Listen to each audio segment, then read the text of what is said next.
ndageria kwĩgirĩrĩria ng'ang'a ndirahota ndamenya ndikamwona rĩngĩ Mwai wa Kĩbakĩ mũthamaki witũ nĩathiĩte ũgeni ũtacokagwo nĩũraria kagũthiaga atĩa ĩno thĩ ya Ngai nĩkĩ gĩtũmaga andũ arĩa ega no makuaga o mũndũ ũrĩa andũ mendete nowe enagĩrio Kĩbakĩ mũthamaki witũ Rauro Koro thiĩ na wega thiĩ tu na wega Mwai wa Kĩbakĩ wega waku bũrũri-inĩ ũyũ ndũkariganĩra warumirwo no kĩnyũrũrio no gĩkire raki ũmũthĩ gũtirĩ ũtaroiga nĩ kaba Kĩbakĩ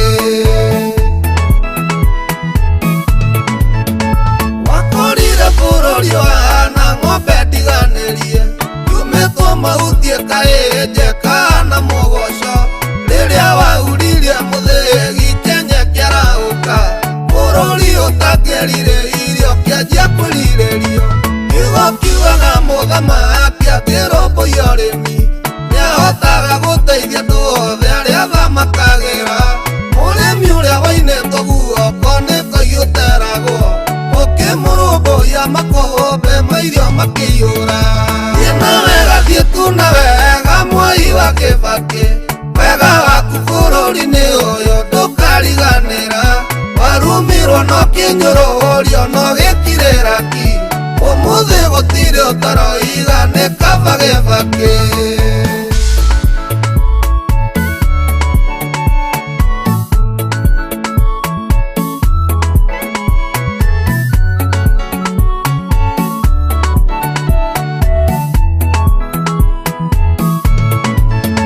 mũndũ mweganĩrwo nĩ mwega Mwai wa Kĩbakĩ korwo tiwe ndiũĩ ciana citũ ingĩthomaga atĩa nĩwatũreheire gĩthomo gĩa tũbũrũri nĩguo ciana citũ igĩe na ũgĩ itikanahenio nĩroragĩra mĩkarũ ndingakũririkana nderorera thimũ cia moko makagũtambũra ndaigua CDF yagũhetwo ngamenya ti therũ nĩ Makai-nĩ atũhete mũthuri wa bata thiĩ na wega thiĩ tu na wega Mwai wa Kĩbakĩ wega waku bũrũri-inĩ ũyũ ndũkariganĩra warumirwo no kĩnyũrũrio no gĩkire raki ũmũthĩ gũtirĩ ũtaroiga nĩ kaba Kĩbakĩ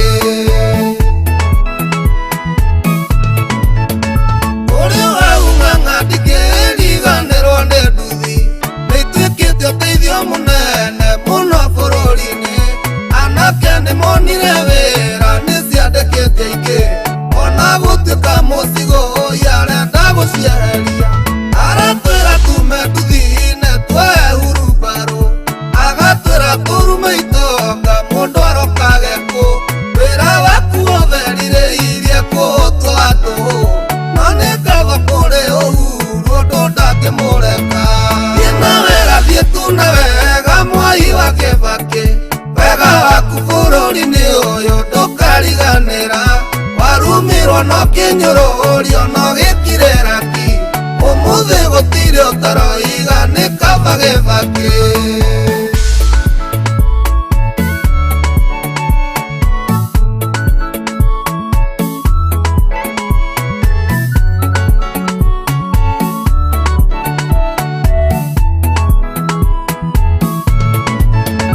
wega wa Kĩbakĩ nĩ mũhinge ndũngĩtarĩrĩka ĩgithe tiwe watũreheire katiba njerũ andĩki a mohoro na aini makĩria wĩyathi wa kũruta mawoni mao mũndũ atekũgirio kĩrĩkia ndingĩriganĩrwo nĩ kwĩra atongoria mwĩrutei na mũthuri ũyũ ũgwĩtwo Kĩbakĩ ũtongoria nĩ gũtigwo andũ ũkaganagĩrwo no tigo bora indo cia mũhinge wĩtongagia nacio thiĩ na wega thiĩ tu na wega Mwai wa Kĩbakĩ wega waku bũrũri-inĩ ũyũ ndũkariganĩra warumirwo no kĩnyũrũrio no gĩkire raki ũmũthĩ gũtirĩ ũtaroiga nĩ kaba Kĩbakĩ thiĩ na wega thiĩ tu na wega Mwai wa Kĩbakĩ wega waku bũrũri-inĩ ũyũ ndũkariganĩra warumi warumirwo no kinyururio no gikireraki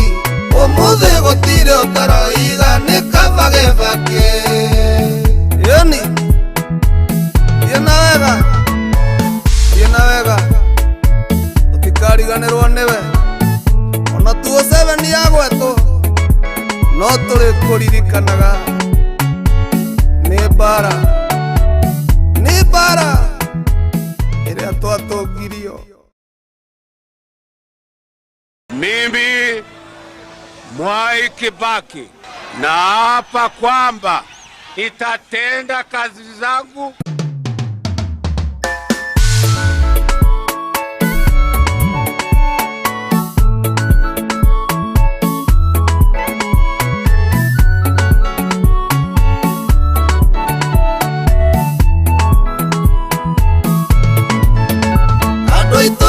Kirakaigwa maithori maiteka na ndageria kwigiriria ng'ang'a ndirahota ndamenya ndikamwona rĩngĩ Mwai wa Kibaki mũthamaki witũ nĩathiĩte ũgeni ũtacokagwo nĩũraria tagũthiaga atĩa ĩno thĩ ya Ngai nĩkĩ gĩtũmaga andũ arĩa ega no makuaga o mũndũ ũrĩa andũ mendete nowe enagĩrio Kibaki mũthamaki witũ raurũkoro thiĩ na wega Mwai wa Kibaki wega waku bũrũri-inĩ ũyũ ndũkariganĩra warumirwo no kinyururio no gĩkireraki ũmũthĩ gũtirĩ ũtaroiga nĩ kabagebaki wakorire bũrũri wahana ng'ombe ndiganĩrie yumĩtwo mahutie kaĩnje kana mũgoco rĩrĩa wauririe mũthĩgi Kenya kĩarahũka bũrũri ũtangĩarire irio kĩanjia kwĩrirĩrio kiugo kiugaga mũthamaki angĩrũmbũiya ũrĩmi nĩahotaga gũteithia andũ othe arĩa thamakagĩra mũrĩmi ũrĩa wainĩtwo guoko nĩkũiyũteragwo ũkĩmũrũmbũiya makũmbĩ ma irio makĩiyũra thiĩ tu na wega Mwai wa Kibaki wega waku bũrũri-inĩ ũyũ ndũkariganĩra warumirwo no kinyururio no gĩkireraki ũmũthĩ gũtirĩ ũtaroiga nĩ kabagebaki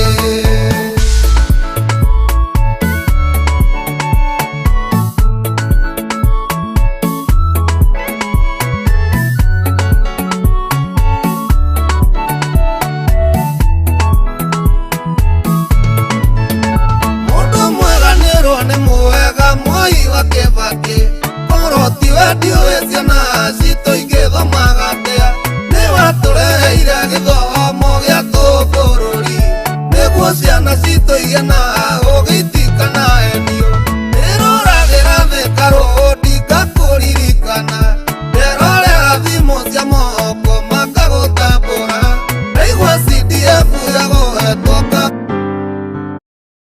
Ngai-nĩ atũhete mũthuri wa bata thiĩ tu na wega Mwai wa Kibaki wega waku bũrũri-inĩ ũyũ ndũkariganĩra warumirwo no kinyururio no gĩkireraki ũmũthĩ gũtirĩ ũtaroiga nĩ kabagebaki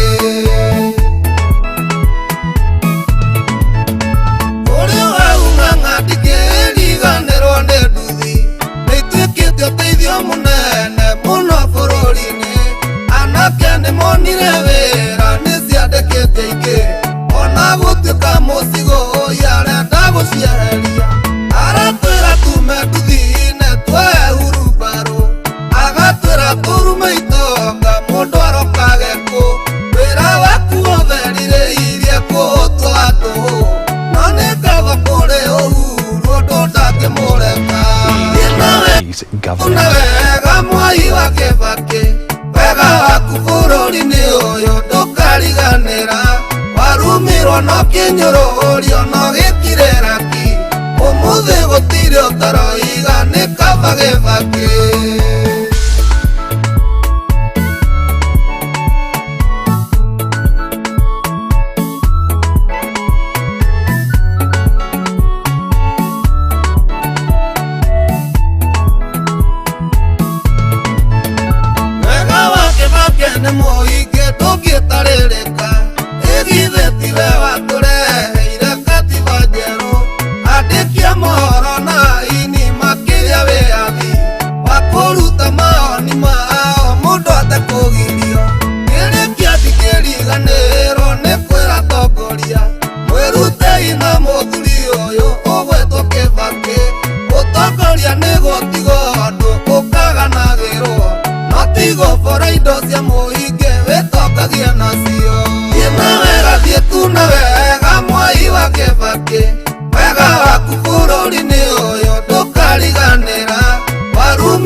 orio no gikireraki umuthi gutire utaroiga ni kabagethake yani thiena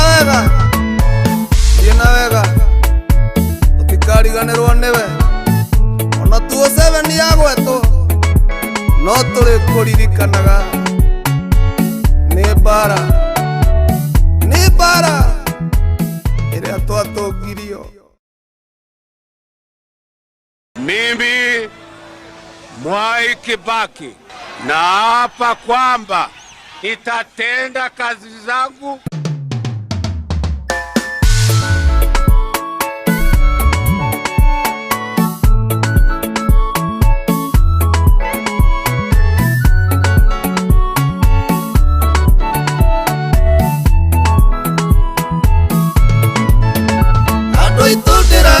Ngai maithori maiteka na ndageria kwigiriria ng'ang'a ndirahota ndamenya ndikamwona rĩngĩ Mwai wa Kibaki mũthamaki witũ nĩathiĩte ũgeni ũtacokagwo yũragia kagũthiaga atĩa ĩno thĩ ya Ngai nĩkĩ gĩtũmaga andũ arĩa ega no makuaga o mũndũ ũrĩa andũ mendete nowe enagĩrio Kibaki mũthamaki witũ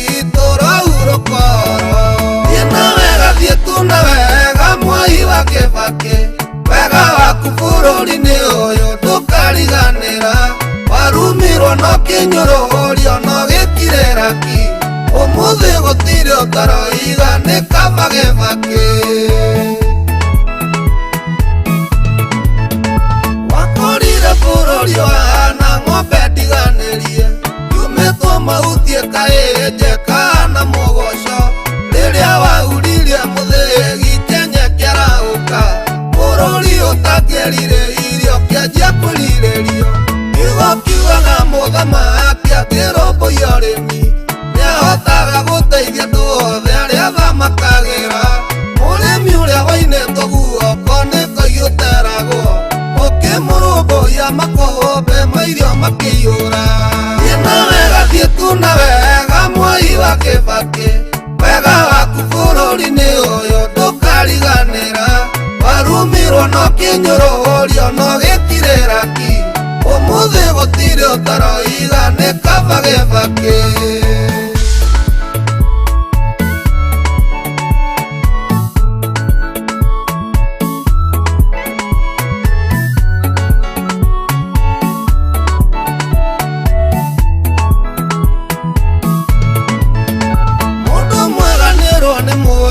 Mwai wa Kibaki ũroti wendiũĩ ciana citũ igĩthomaga atĩa nĩwatũreheire gĩthomo gĩa kĩbũrũri nĩguo ciana citũ igĩe na ũgĩ itikanahenio nĩroragĩra thĩ karũndi ngakũririkana nderorera thimũ cia moko makagũtambũra ndaigua CDF yagũhetwo kamenya ti therũ nĩ Ngai-nĩ atũhete mũthuri wa bata thiena wega thiĩtuna wega Mwai wa Kibaki wega waku bũrũri-inĩ ũyũ ndũkariganĩra warumirwo no kĩnyũrũrio no gĩkireraki ũmũthĩ gũtirĩ ũtaroiga nĩ kaba Kibaki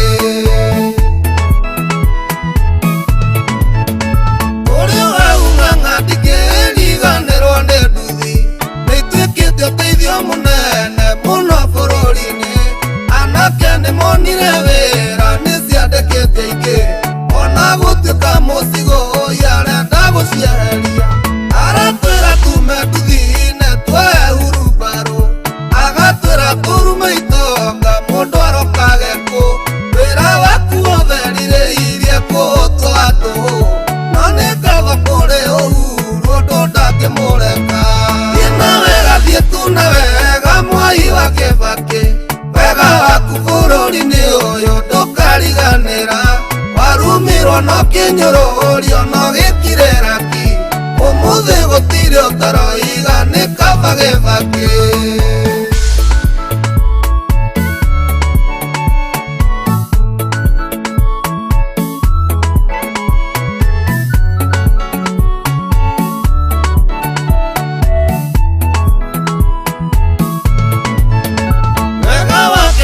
nĩ mũhinge ndũngĩtarĩrĩka. Ĩgithe tiwe watũreheire katiba njerũ, andĩki a mohoro na aini makĩgĩa wĩyathi wa kũruta mawoni mao mũndũ atekũgirio. Kĩrĩ kĩathi kĩriganĩrwo nĩ kwĩra atongoria mwĩrutei na mũthuri ũyũ ũgwĩtwo Kibaki. Ũtongoria nĩ gũtigwo andũ ũkaganagĩrwo, no ti gũbora indo cia mũhinge wĩtongagia nacio. Thiĩ na wega, thiĩ tu na wega Mwai wa Kibaki, wega waku bũrũri-inĩ ũyũ ndũkariganĩra. Warumirwo no kĩnyũrũrio no gĩkire raki, ũmũthĩ gũtirĩ ũtaroiga nĩ kaba Kibaki. Thiĩ na wega, thiĩ tu na wega Mwai wa Kibaki, wega waku bũrũri-inĩ ũyũ ndũkariganĩra. Warumirwo no kĩnyũrũrio no gĩkire raki, ũmũthĩ gũtirĩ ũtaroiga nĩ kaba Kibaki. Yoni, thiĩ na wega, thiĩ na wega, ũtikariganĩrwo nĩwe. Ona 207 yagwetwo no tũrĩ kũririkanaga nĩ mbara, nĩ mbara ĩrĩa twatũngirio. Mimi Mwai Kibaki naapa kwamba nitatenda kazi zangu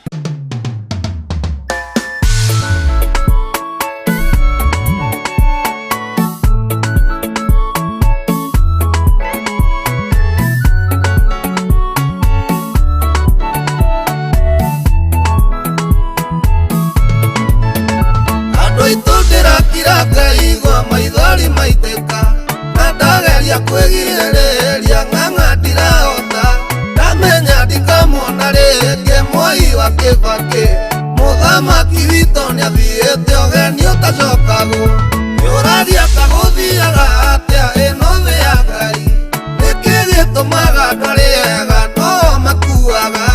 O mũndũ ũrĩa andũ mendete nowe enagĩrio. Kibaki mũthamaki witũ Rauro Koro. Thiĩ na wega, thiĩ tu na wega Mwai wa Kibaki, wega waku bũrũri-inĩ ũyũ ndũkariganĩra.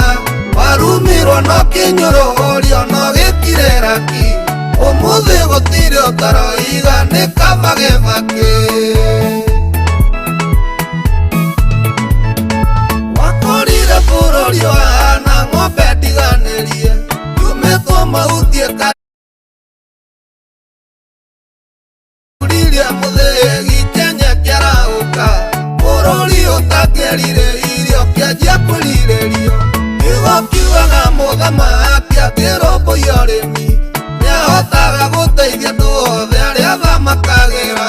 Mũrĩmi ũrĩa wainĩtwo guoko nĩkũiyũteragwo, mũkĩmũrũmbũiya makũhũmbe mairio makĩiyũra.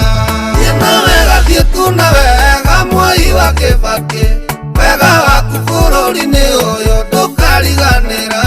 Warumirwo no kĩnyũrũrio no gĩkire raki, ũmũthĩ gũtirĩ ũtaroiga nĩ kaba Kibaki.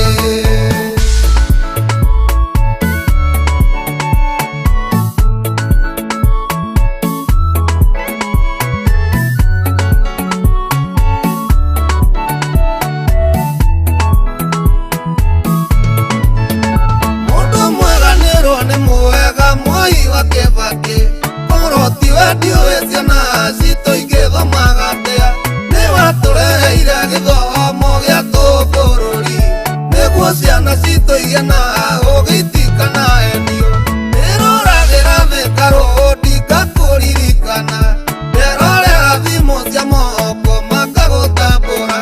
Ndaigua CDF yagũhetwo ngamenya ti therũ, nĩ Ngai-nĩ atũhete mũthuri wa bata.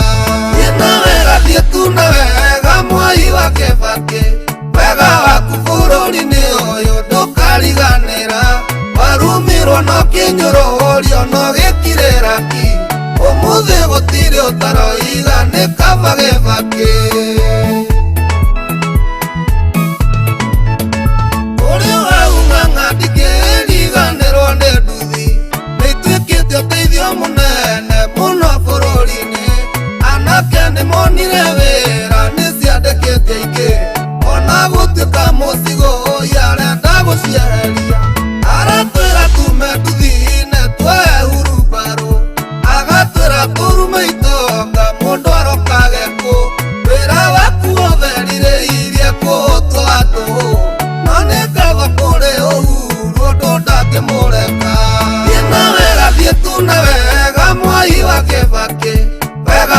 bũrũri-inĩ ũyũ ndũkariganĩra warumirwo no kĩnyũrũrio no gĩkire raki ũmũthĩ gũtirĩ ũtaroiga nĩ kaba gĩbakĩ.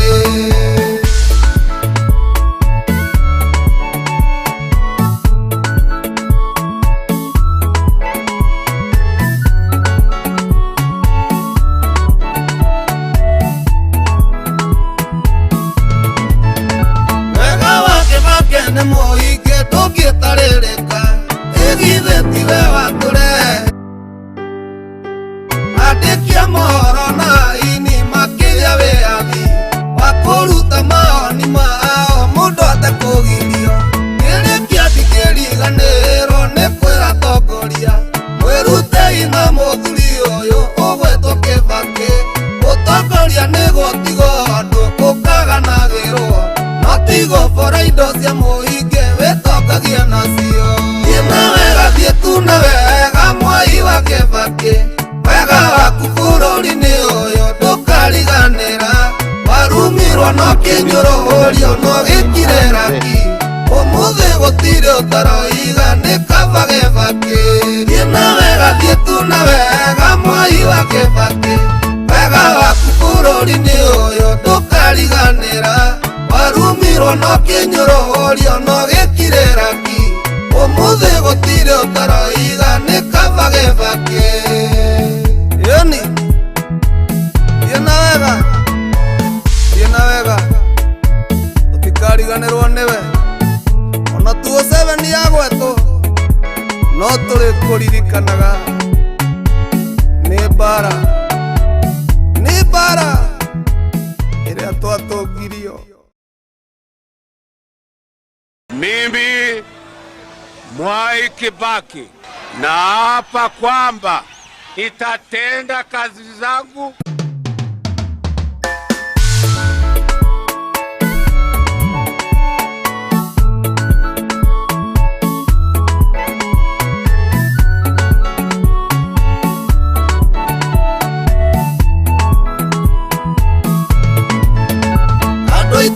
Kiraigua maithori maitĩka na ndageria kwĩgirĩrĩria ng'ang'a ndirahota ndamenya ndikamuona rĩngĩ Mwai wa Kĩbakĩ mũthamaki witũ nĩathiĩte ũgeni ũtacokagwo yũragia ta gũthiaga atĩa ĩno thĩ ya Ngai nĩkĩ gĩtũmaga andũ arĩega no makuaga o mũndũ ũrĩa andũ mendete nowe enagĩrio Kĩbakĩ mũthamaki witũ Rauro Koro. Thiĩ na wega thiĩ tu na wega Mwai wa Kĩbakĩ wega waku bũrũri-inĩ ũyũ ndũkariganĩra warumirwo no kĩnyũrũrio no gĩkire raki ũmũthĩ gũtirĩ ũtaroiga nĩ kaba Kĩbakĩ. Wakũrire bũrũri wana ng'ombe ndiganĩrie yumĩtwo mahutie kaĩnje kana mũgoco rĩrĩa wauririe mũthĩgi Kenya kĩragũka bũrũri ũtangĩrire irio kĩanjia kũrirĩrio igũkiugaga mũthamaki akĩrũmbũiya ũrĩmi nĩahotaga gũteithia andũ othe arĩa thamakagĩra mũrĩmi ũrĩa wainĩtwo guoko nĩkũiyũteragwo ũkĩmũrũmbũiya makũmbĩ ma irio makĩiyũra. Thiĩ na wega thiĩ tu na wega Mwai wa Kĩbakĩ wega waku bũrũri-inĩ ũyũ ndũkariganĩra warumirwo no kĩnyũrũrio no gĩkire raki ũmũthĩ gũtirĩ ũtaroiga nĩ kaba Kĩbakĩ.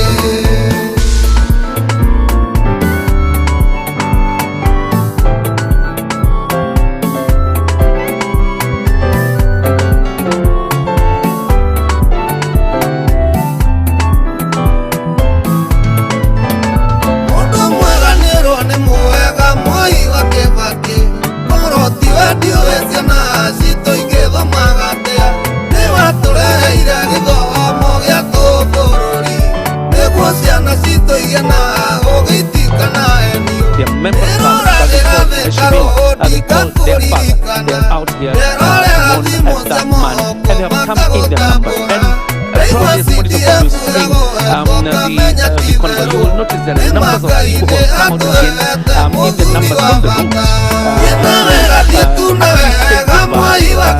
The third president of the Republic of Kenya, himself much in terms of Kenya and Kenya's image in the globe or in the community of Mwai Kibaki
Modo mwe mothigu thĩ gatagatĩ-inĩ ka andũ athaithanĩre kanitha Ngai ũgarũre awĩruhie na gũcokie ta kĩambĩrĩria kanitha wa ihinda rĩrĩ ũrĩte njĩra-inĩ ya ma wikaga torĩa ũkwenda ndwĩtigĩrĩte Ngai na rĩkorwo twamenya ũrĩa Ngai bata naguo twenyia tũcokerere njĩra ya ma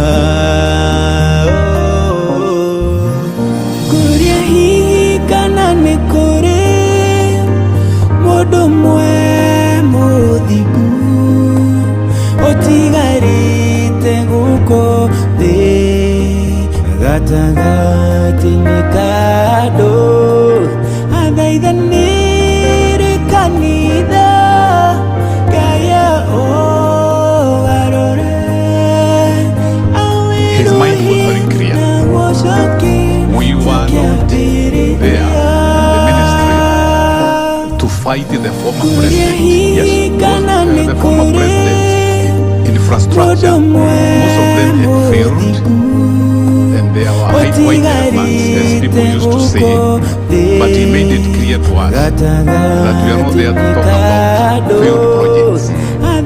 So what did he tell us to do?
Mũndũ ũmwe mũthingu ũtigarĩte gũkũ thĩ gatagatĩ-inĩ ka andũ athaithanĩre kanitha Ngai ũgarũre awĩruhie na gũcokie ta kĩambĩrĩria kanitha wa kĩambĩrĩria warĩ wa magegania nĩwetigĩrĩte Ngai naguo ndwendaga itherũ nake Ngai arĩ igũrũ mamwĩta kamaigua agoka Jehova akeyonania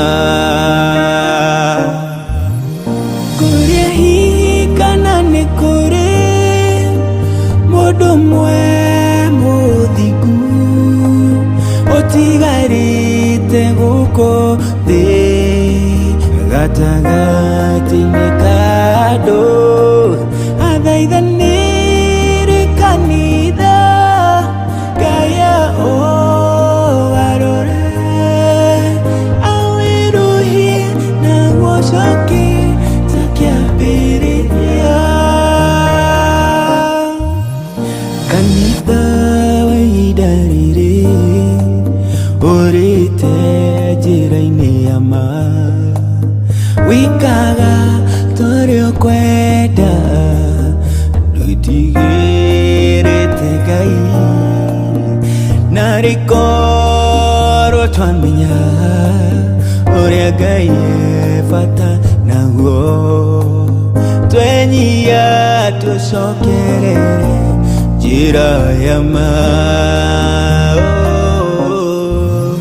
kuria hihi kana nĩ kũrĩ mũndũ mwe mũthingu ũtigarĩte gũkũ thĩ gatagatĩ-inĩ ka andũ athaithanĩre kanitha Ngai ũgarũre awĩruhie na gũcokie ta kĩambĩrĩria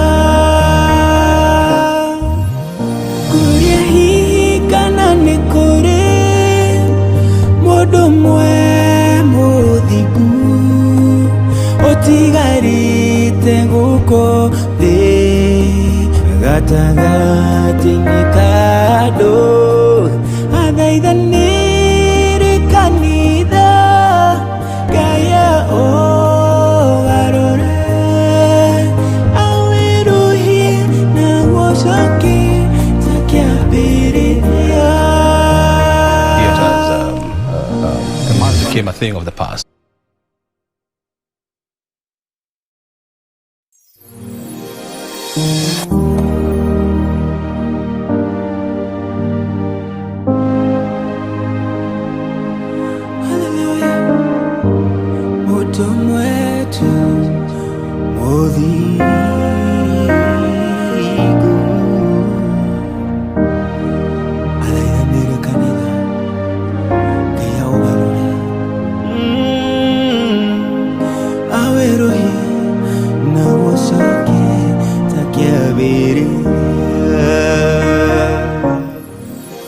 Kuria hihi kana nĩ kũrĩ mũndũ mwe mũthingu ũtigarĩte gũkũ thĩ gatagatĩ-inĩ ka andũ athaithanĩre kanitha Ngai ũgarũre awĩruhie na gũcokie ta kĩambĩrĩria kanitha wakĩambĩrĩria warĩ wa magegania nĩwetigĩrĩte Ngai naguo ndwendaga itherũ nake Ngai arĩ igũrũ mamwĩta kamaigua agoka Jehova akeyonania kuria hihi kana nĩ kũrĩ mũndũ mwe mũthingu ũtigarĩte gũkũ thĩ gatagatĩ-inĩ ka andũ athaithanĩre kanitha Ngai ũgarũre awĩruhie na gũcokie ta kĩambĩrĩria kanitha wa ihinda rĩrĩ ũrĩte njĩra-inĩ ya ma wikaga torĩ ũkwenda ndũtigĩrĩte Ngai na rĩkorwo twamenya ũrĩa Ngai bata naguo twenyia tũcokerere njĩra ya ma kuria hihi kana nĩ kũrĩ mũndũ mwe mũthingu ũtigarĩte gũkũ thĩ gatagatĩ-inĩ ka andũ athaithanĩre kanitha Ngai ũgarũre awĩruhie na gũcokie ta kĩambĩrĩria Naapa kwamba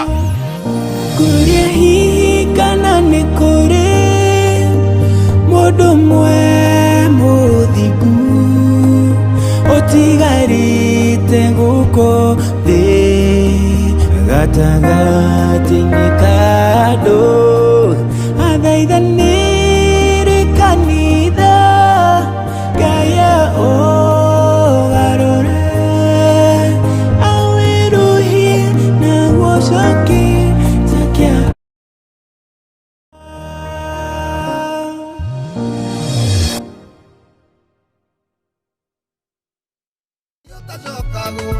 Yuradia kaguthiaga atia ino thĩ ya Ngai nĩkĩ gĩtũmaga ndorĩega no makuaga o mũndũ ũrĩa andũ mendete nowe enagĩrio Kĩbakĩ mũthamaki witũ Raul Koro thiĩ na wega thiĩ tu na wega Mwai wa Kĩbakĩ wega waku bũrũri-inĩ ũyũ ndũkariganĩra warumirwo no kĩnyũrũrio no gĩkire raki ũmũthĩ gũtirĩ ũtaroiga nĩ kaba Kĩbakĩ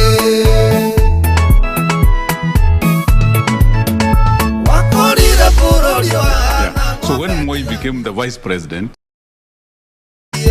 yumĩtwo mahutie kaĩnje kana mũgoco rĩrĩa wauririe mũthĩgi Kenya kĩaraũka bũrũri ũtangĩrire irio kĩanjia kwĩrirĩrio kiugo kiugaga mũthamaki akĩrũmbũiya ũrĩmi nĩahotaga gũteithia andũ othe arĩa thamakagĩra mũrĩmi ũrĩa wainĩtwo guoko nĩkũiyũteragwo ũkĩmũrũmbũiya makũmbĩ ma irio makĩiyũra thiĩ na wega thiĩ tu na wega Mwai wa Kĩbakĩ wega waku bũrũri-inĩ ũyũ ndũkariganĩra warumirwo no kĩnyũrũrio no gĩkire raki ũmũthĩ gũtirĩ ũtaroiga nĩ kaba Kĩbakĩ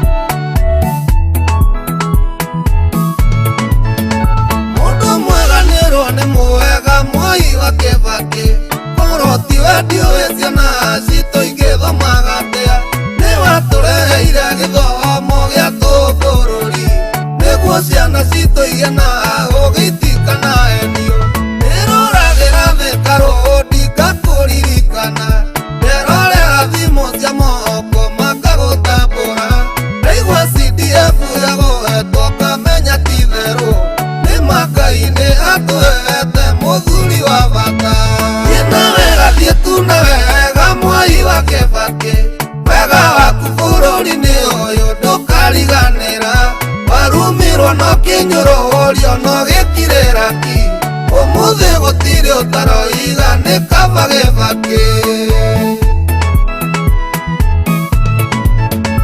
ũrĩa waung'ang'a ndingĩriganĩrwo nĩ nduthi nĩituĩkĩte ũteithio mũnene mũno bũrũri-inĩ anake nĩmonire wĩra nĩciandĩkĩte ingĩ ona gũtuĩka mũcigo ũyũ arenda gũcieheria aratwĩra tume nduthi-inĩ twoe hurumbarũ agatwĩra tũrume itonga mũndũ arokage kũ wĩra waku ũtherirĩirie kũhũtwo andũ no nĩ ngatho kũrĩ Uhuru ũndũ ndangĩmũreka thiĩ na wega thiĩ tu na wega Mwai wa Kĩbakĩ wega wakiganĩrwo nĩ nduthi nĩituĩkĩte ũteithio mũnene mũno bũrũri-inĩ anake nĩmonire wĩra nĩciandĩkĩte ingĩ ona gũtuĩka mũcigo ũyũ arenda gũcieheria aratwĩra tume nduthi-inĩ twoe hurumbarũ agatwĩra tũrume itonga mũndũ arokage kũ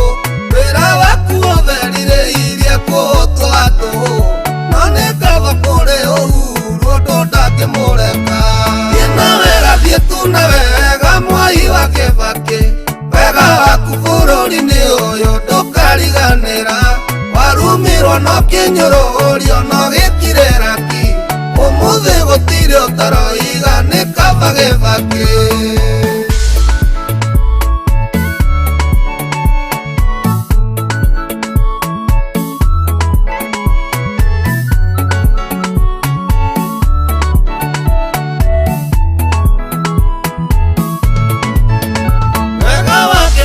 nĩ mũingĩ ndũngĩtarĩrĩka ĩgithĩ tiwe watũrehe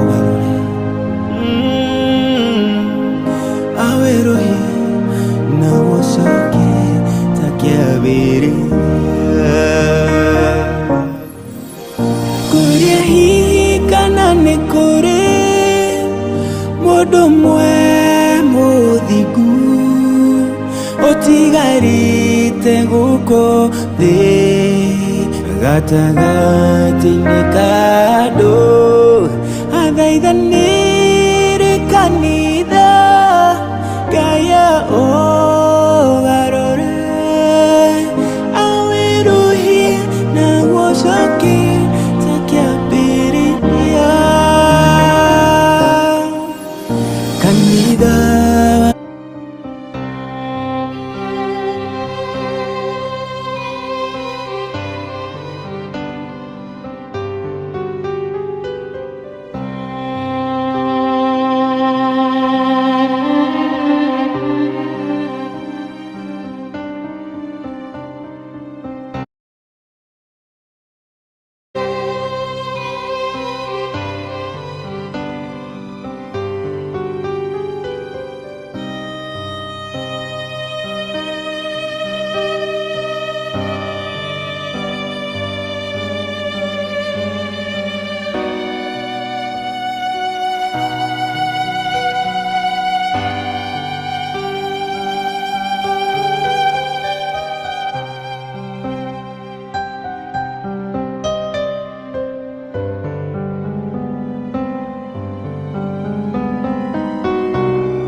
Mwai Kibaki, naapa kwamba nitatenda kazi zangu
body.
Mundu mwe muthingu utigarite guku thi gatagati-inĩ ka andũ athaithanĩre kanitha Ngaya ũgarũre awĩruhie na gũcokie ta kĩambĩrĩria kanitha wa kĩambĩrĩria warĩ wa magegania niwe tigĩrĩte Ngai naguo ndwendaga itherũ nake Ngai arĩ igũrũ mamwĩta kamaigua agoka Jehova akeyonania kũrĩa hihi kana nĩ kũrĩ mũndũ mwe mũthingu ũtigarĩte gũkũ thĩ gatagati-inĩ ka andũ athaithanĩre kanitha Ngaya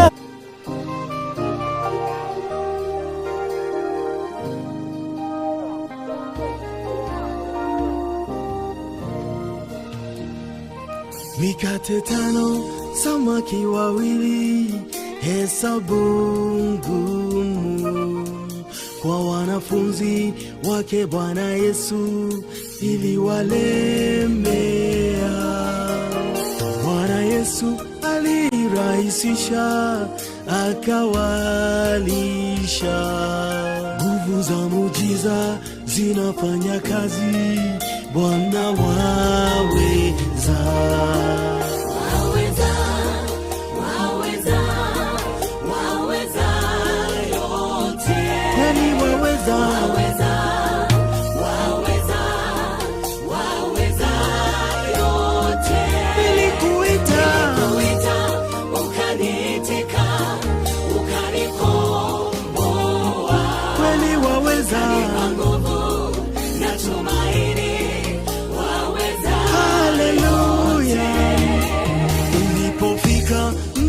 Bethania uliwapata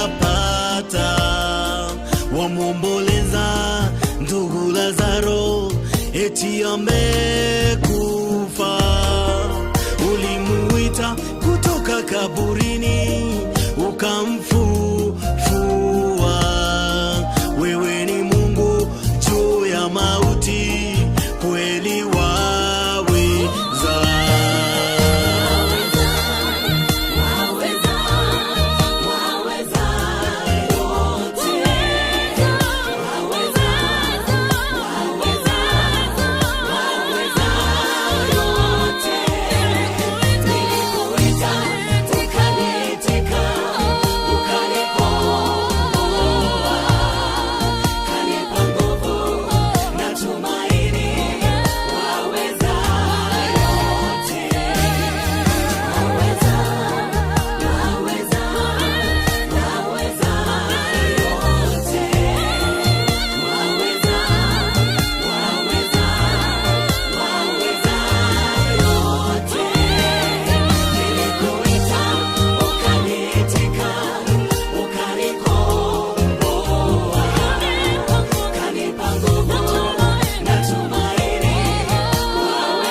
Viziwi wasikia, vipofu waone, viwete nao wafanya watembea.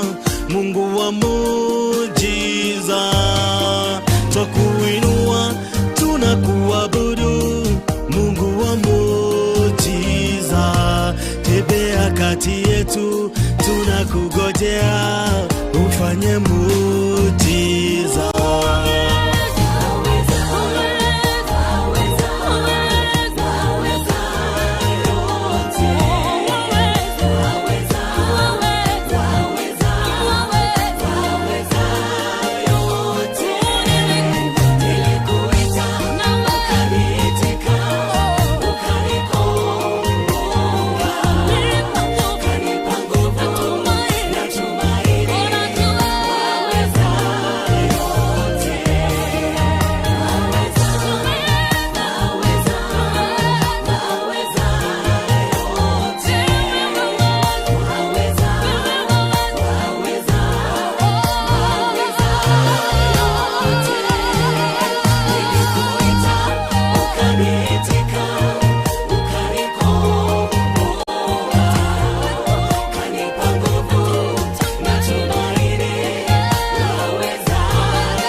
Asanteni sana kwa heshima, naomba tuweze kuketi na nipishe kwaya zetu ili ziendelee kutupa muziki, ikiwa ni matayarisho ya ibada yetu ya misa ya siku ya leo.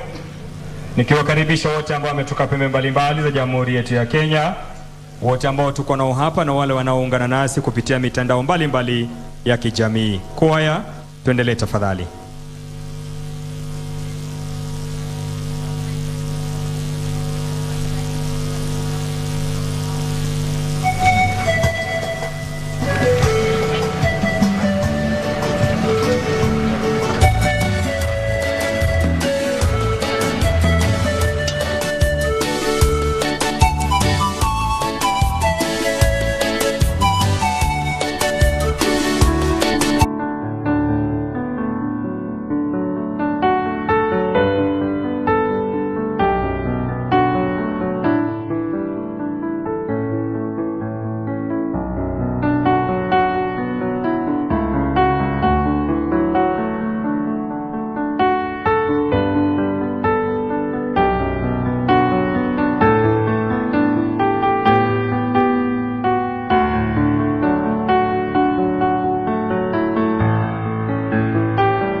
Asanteni sana kwa heshima na unyenyekevu. Naomba sote tuweze kuketi.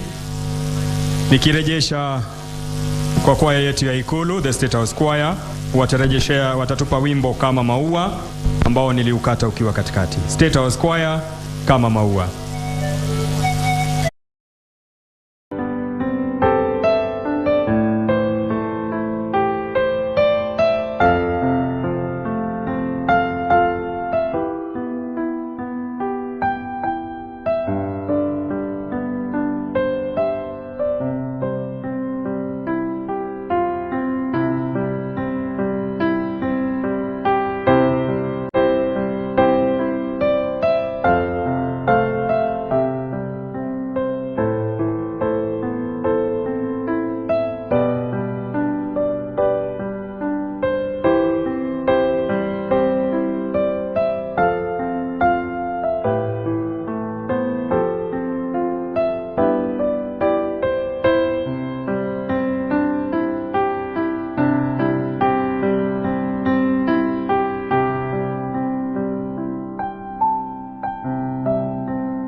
to enter into the mood of prayer, avoiding all kinds of distractions, so that we may offer this holy sacrifice worthily as we offer our prayer for our own good, and as well as we pray for the soul of our Baba Rais Mwai Kibaki. Kwaya, wimbo wa kwanza.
Mtakatifu.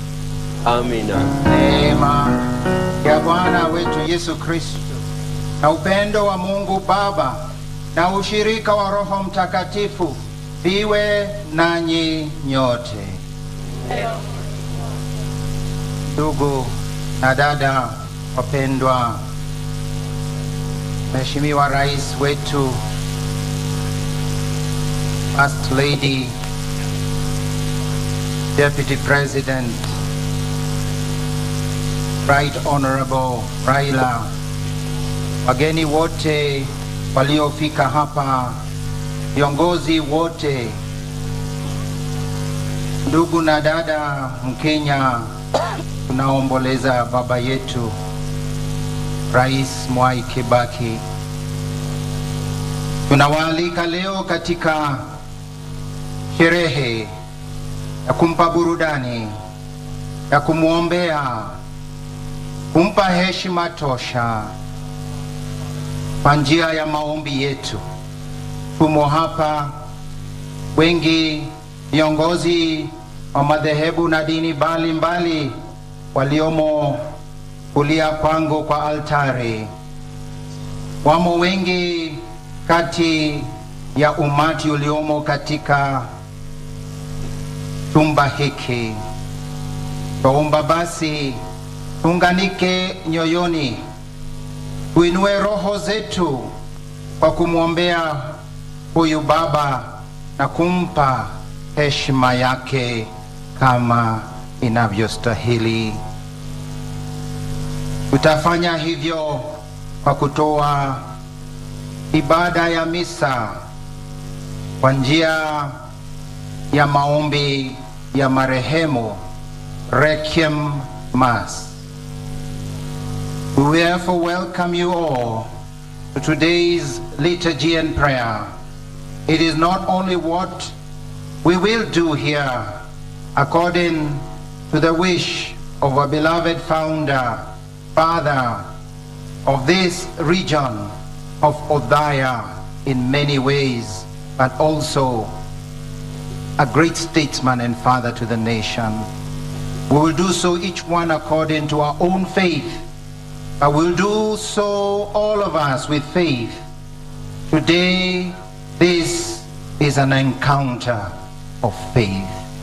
Allow me to express once more the desire of the family of our President Mwai Kibaki that he be sent off in the same way he lived, with a simplicity and at the same time without any political spirit, that we will not have kindly the speeches, but rather we will make our tributes as a nation and a people of God.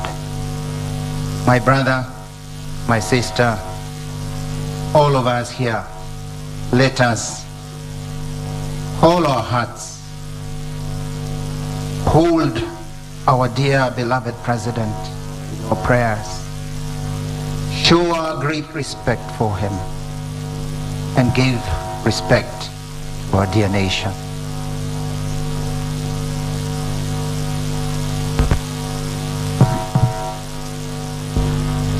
We will now go to bless the body in memory of his baptism, and also knowing it as sacred temple of God according to the rite of the Catholic Church.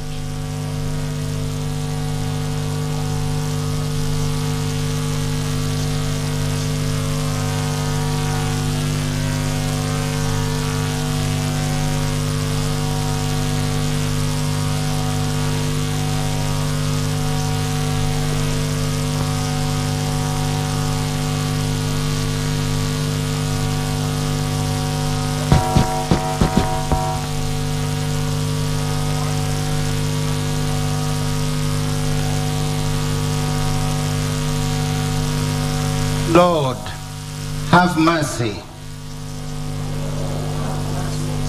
Christ, have mercy. Lord, have mercy. Our Father, who art in heaven, hallowed be thy name. Thy kingdom come. Thy will be done on earth as it is in heaven. Give us this day our daily bread, and forgive us our trespasses, and we forgive those who trespass against us. And lead us not into temptation, but deliver us from evil. Amen. From the gates of hell, deliver his soul, O Lord. May he rest in peace. May he rest in peace. Lord, hear my prayer, and let my cry come to you. The Lord be with you.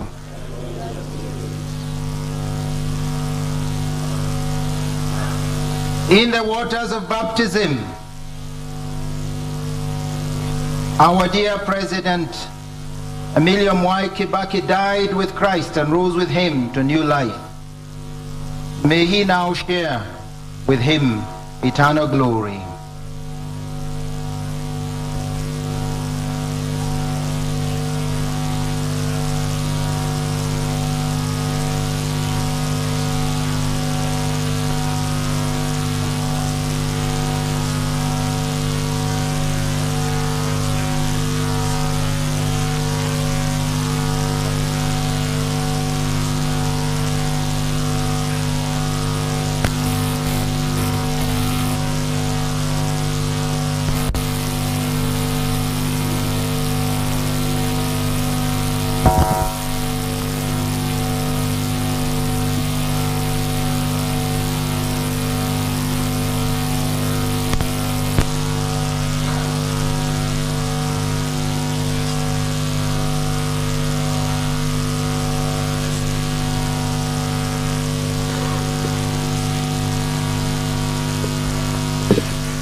God of loving kindness, listen favorably to our prayers. Strengthen our belief that your Son has risen from the dead, and our hope that your servant, President Mwai Kibaki, will also rise again. We ask this through our Lord Jesus Christ, your Son, who lives and reigns with you and the Holy Spirit, one God, forever and ever.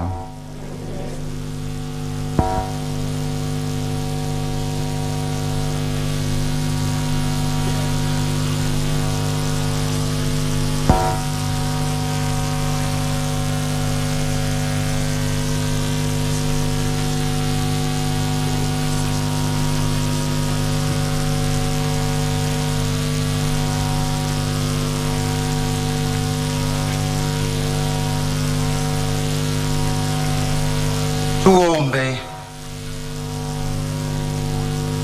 Ee Bwana, tunakuomba usikilize kwa wema sala zetu, ili kama vile imani yetu katika mwanao mfufuka kutoka wafu inavyoimarishwa, vivyo hivyo tumaini letu la kutazamia ufufuko wa mtumishi wako Rais Mwai Kibaki lithibitishwe kwa njia ya Bwana wetu Yesu Kristo mwanao, anaishi na kutawala nawe katika umoja wa Roho Mtakatifu, Mungu daima na milele.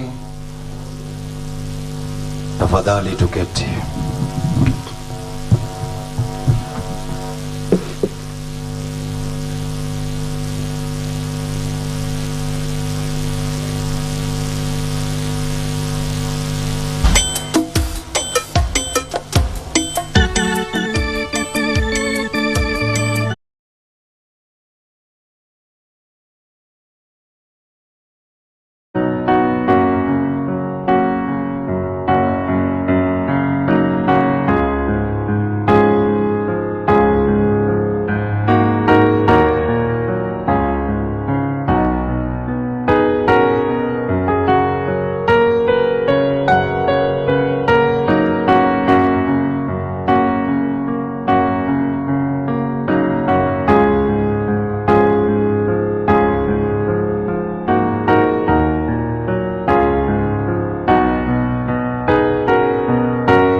Somo katika kitabu cha Hekima ya Sulemani.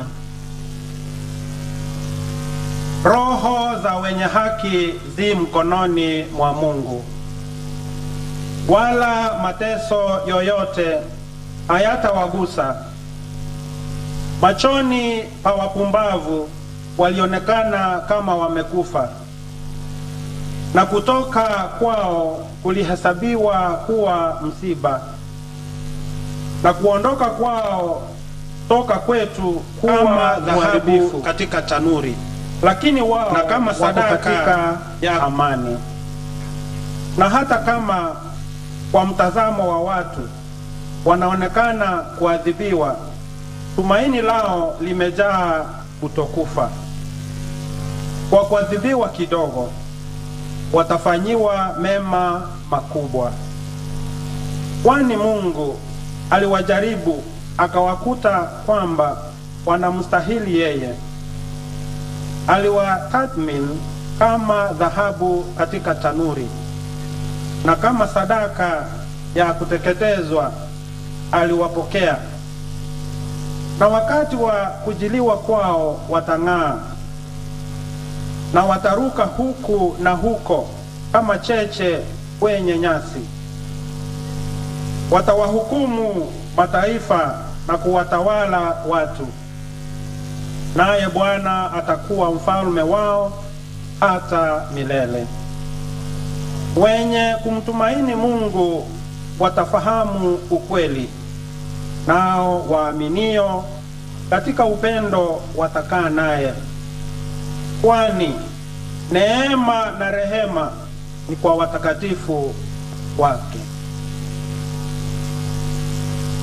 Neno la Bwana.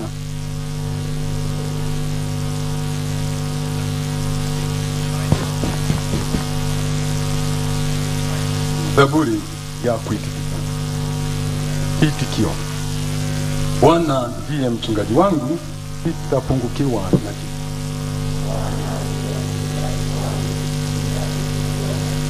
Bwana ndiye mchungaji wangu, sitapungukiwa.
Katika barua ya pili ya Mtume Paulo kwa Timotheo, mkumbuke Yesu Kristo aliyefufuliwa kutoka wafu, aliyekuwa wa ukoo wa Daudi, kama isemavyo habari njema ninayoihubiri.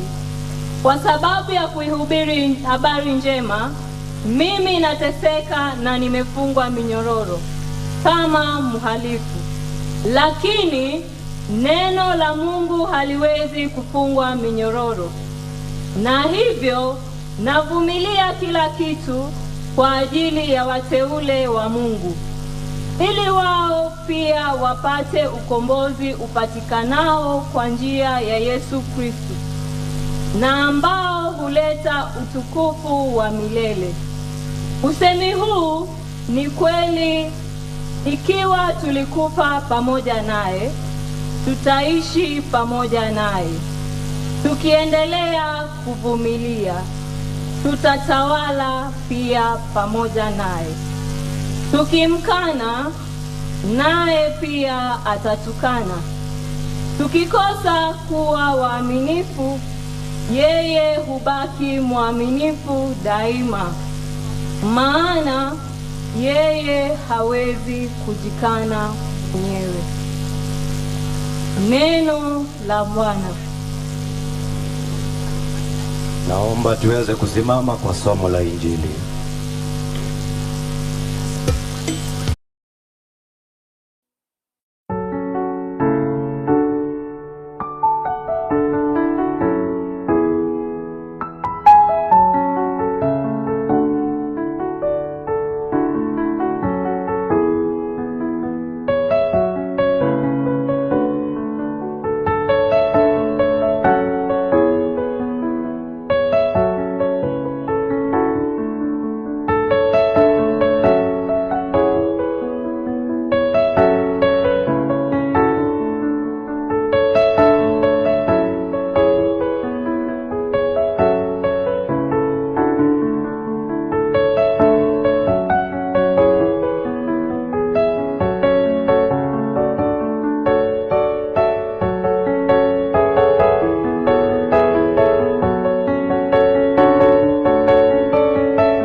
Yatakusanyika mbele yake, naye atawateganisha watu kama mchungaji anavyoteganisha kondoo na mbuzi.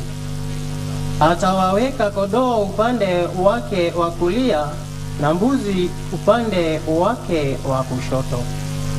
Kisha mfalme atawaambia wale walio upande wake wa kulia, "Njooni enyi mliobarikiwa na Baba yangu, Pokeeni ufalme mliotayarishiwa tangu kuumbwa kwa ulimwengu. Maana nilikuwa na njaa nanyi mkanipa chakula, nilikuwa na kiu nanyi mkanipa maji, nilikuwa mgeni nanyi mkanikaribisha, nilikuwa uchi mkanivika, nilikuwa mgonjwa nanyi mkaja kunitazama, nilikuwa gerezani nanyi mkaja kunitembelea. Hapo hao watu wema watamjibu mfalme, Bwana, ni lini tulikuona mwenye njaa nasi tukakupa chakula, au ukiwa na kiu nasi tukakunywesha maji? Ni lini tulikuona ukiwa mgeni nasi tukakukaribisha, au bila nguo nasi tukakuvika? Ni lini tulikuona ukiwa mgonjwa na mfungwa nasi tukaja kukutazama? Mfalme atawajibu, kweli nawaambieni, kila kitu mlichotendea mmoja wa hawa ndugu zangu wadogo, mlinitendea mimi. Kisha atawaambia wale walio upande wake wa kushoto, ondokeni mbele yangu enyi mlilaaniwa, nendeni katika moto wa milele uliotayarishiwa Ibilisi na malaika wake. Maana nilikuwa na njaa nanyi hamkunipa chakula, nilikuwa na kiu nanyi hamkunipa maji, nilikuwa mgeni nanyi hamkunikaribisha, nilikuwa mgonjwa na mfungwa nanyi hamkuja kunitazama. Hapo nao watajibu, Bwana, ni lini tulikuona ukiwa na njaa au kiu, ukiwa mgeni au bila nguo, ukiwa mgonjwa au mfungwa, nasi hatukuja kukuhudumia? Naye atawajibu, nawaambieni kweli,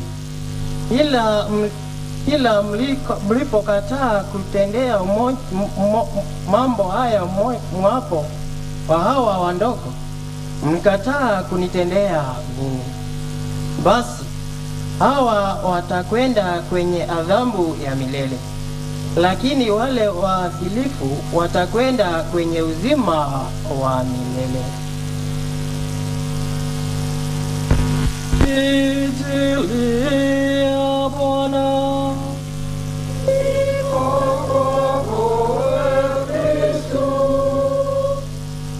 Tafadhali tuketi.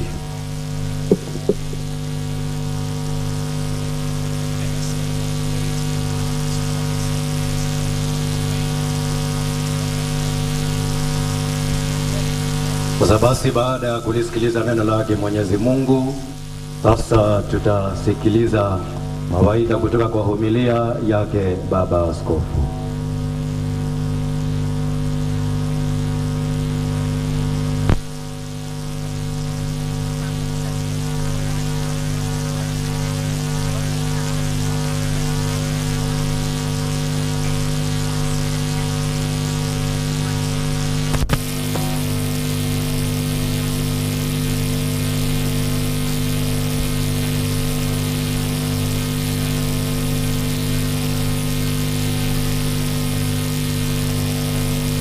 Waombolezi wote,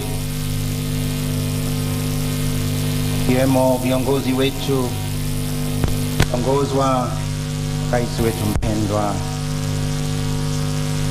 familia ya baba huyu wa nchi yetu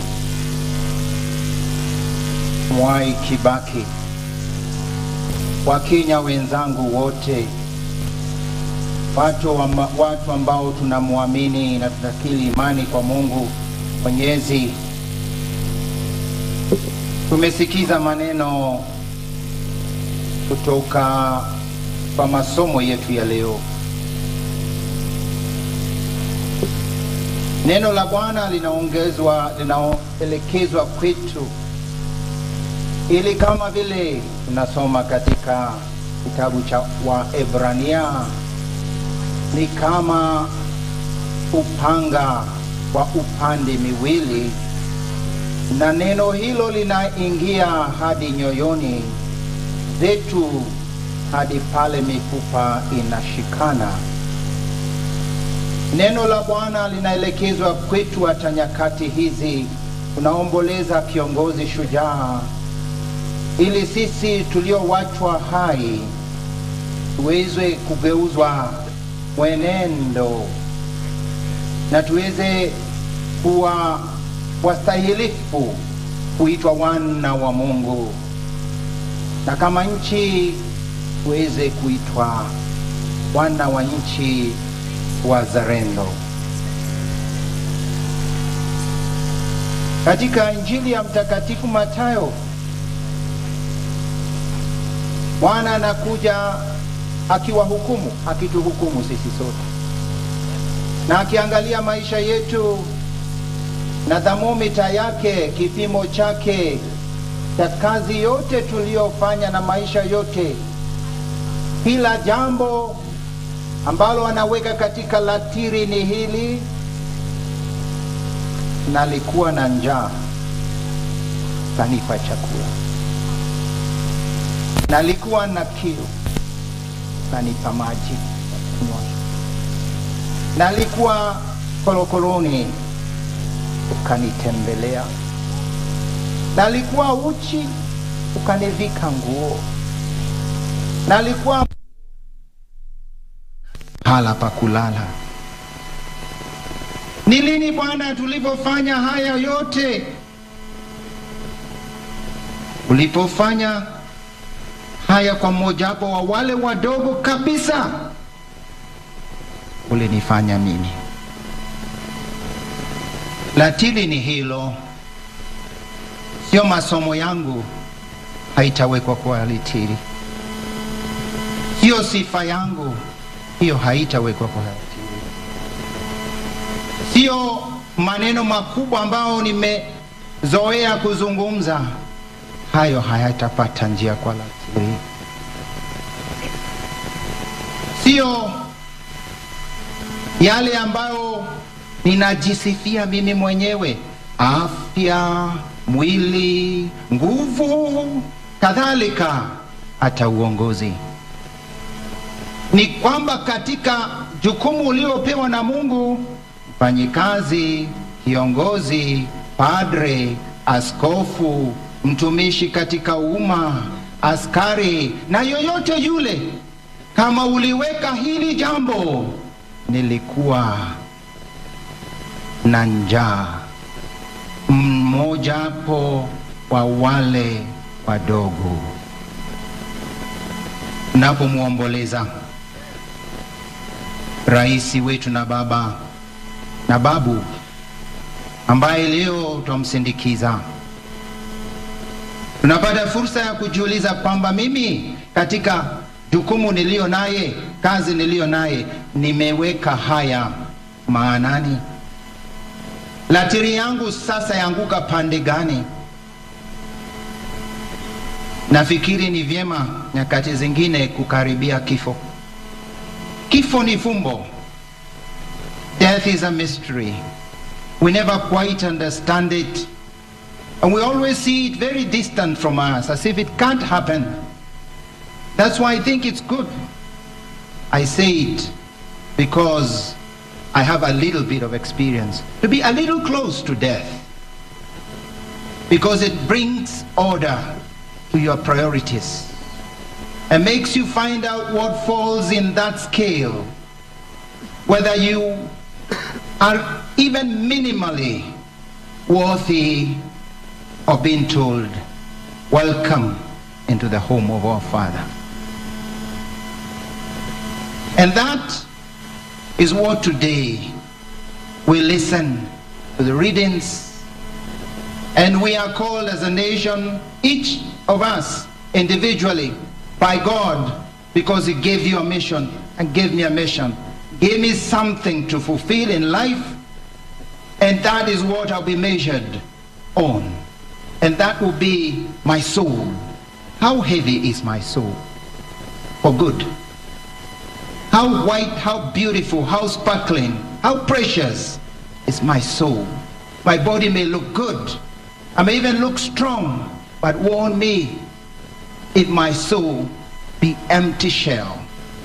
Warn us if we are soulless because we are living dead, warn me if I can't find space to be called worthy of some love weight, mercy weight. This man, he has fought a good fight. Like St. Paul, I have fought a good fight. I have finished the race. I have kept faith. Nimezipiga vita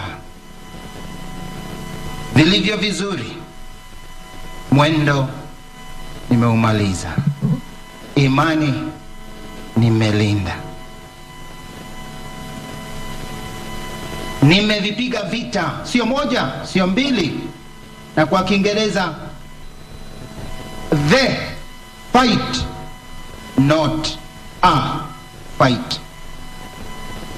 St. Paul here is speaking about his death, a holy death, a meaningful death, a fulfilling death. For many, death can be a terrible thing, terrible unfair event, can seem to be a total loss for many.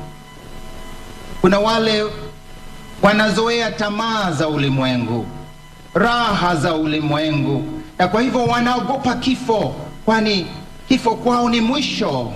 Hakuna chochote unaweza tumania baada ya huo mlango. Ndio maana ni vyema kukaribia huo mlango angalau mara moja kwa maisha. Usikaribie sana tafadhali, sijiweke kwa hatari, sijiweke kwa hatari. Lakini ni somo, kwa sababu inarudisha akili na fikira zetu za kujua niliumbwa kwa sababu gani. Lengo, nia ya Mungu kuniweka ulimwenguni ni gani? Sio raha kwangu, sio kujipenda na kujijenga, la hasha. Why did God bring me on earth? And that's why when death curtails our pleasures, many people see death, fearful end. On the other hand, for a person of faith, a person who believes in God, a Christian, life is not ended, but changed. Life on earth, for us who believe in God, is a rehearsal for heaven. We are just here in a rehearsal. And I pray that the rehearsal be good. We have seen the meticulous way our military rehearses any ceremony, and this one is no less. They do not allow anything to come unforeseen or to come between them and the goal they want to accomplish. My life has a goal, and the goal is to see God, and the goal is to be embraced by God, and the goal is to be godly. I must blossom in godliness on earth so that I can be offered as a pleasing bouquet of flowers to God, as a pleasing gem for his crown. But woe on me if instead I wilt, because I have chosen evil, worldliness, nothingness. What determines the fulfillment at this crossroad of death is, what did you live for? What is your spiritual weight? What is your love weight? What is your mercy weight? And here we examine whether our focus and aim has been just on the ground, on the worldly. Kama macho yetu yalikuwa yanaelekea kwa Mungu, kwa mambo ya juu, kutumainia ya juu, ama tumeshikwa na ya ulimwengu. Are we with our eyes on the ground, or are we looking up? Because we are called to fly high as eagles, to look at God, to look at the world with a panorama from up there. But we could decide to become village chicken that peck around the house looking for worms, When we are called to fly high and soar and enjoy the pleasure of the panorama of the creation of God. The choice is ours. Unfortunately, the village chicken, when it lays an egg, makes the whole village know. It crackers all over. The village knows it has laid an egg. The eagle doesn't squeak, doesn't do it. The egg of an eagle that soars up happens in silence. But the chicken only knows itself, doesn't know any other. It prides itself in walking around. Our spiritual calling calls us to think about heavenly things, to soar up there. Tunaitwa tuangazie, tuone vile Mungu alivyotupa vipaji vya aina mbalimbali, na kati ya hizo vipaji ni hii kipaji cha wenzako, kipaji cha ndugu na dada. We have the greatest gift. We must look. That's the gift of my brother, the gift of my sister. Was there a higher goal that you committed your life to your mission? We must live for noble goals. I have fought a good fight. I have fought the good fight. This is not a praise to the violent, but to struggle for what is right, for justice, for mercy, for truth. The struggle for the one person worth dying for. And that person worth fighting for is God. Jesus Christ, his son. So we are called, that the struggle we are called, the fight we must fight, is a fight to make goodness reign, to make God reign in hearts, in society, in our families, in schools, and especially in my heart, in my heart, in your heart, in your heart. And today, allow me, as we gather around the body of our Father, like a family that wishes to ask for a blessing, like a family that wants to ask, what do you bequeath us? Like a family that he has called to give a last word. What will he tell me?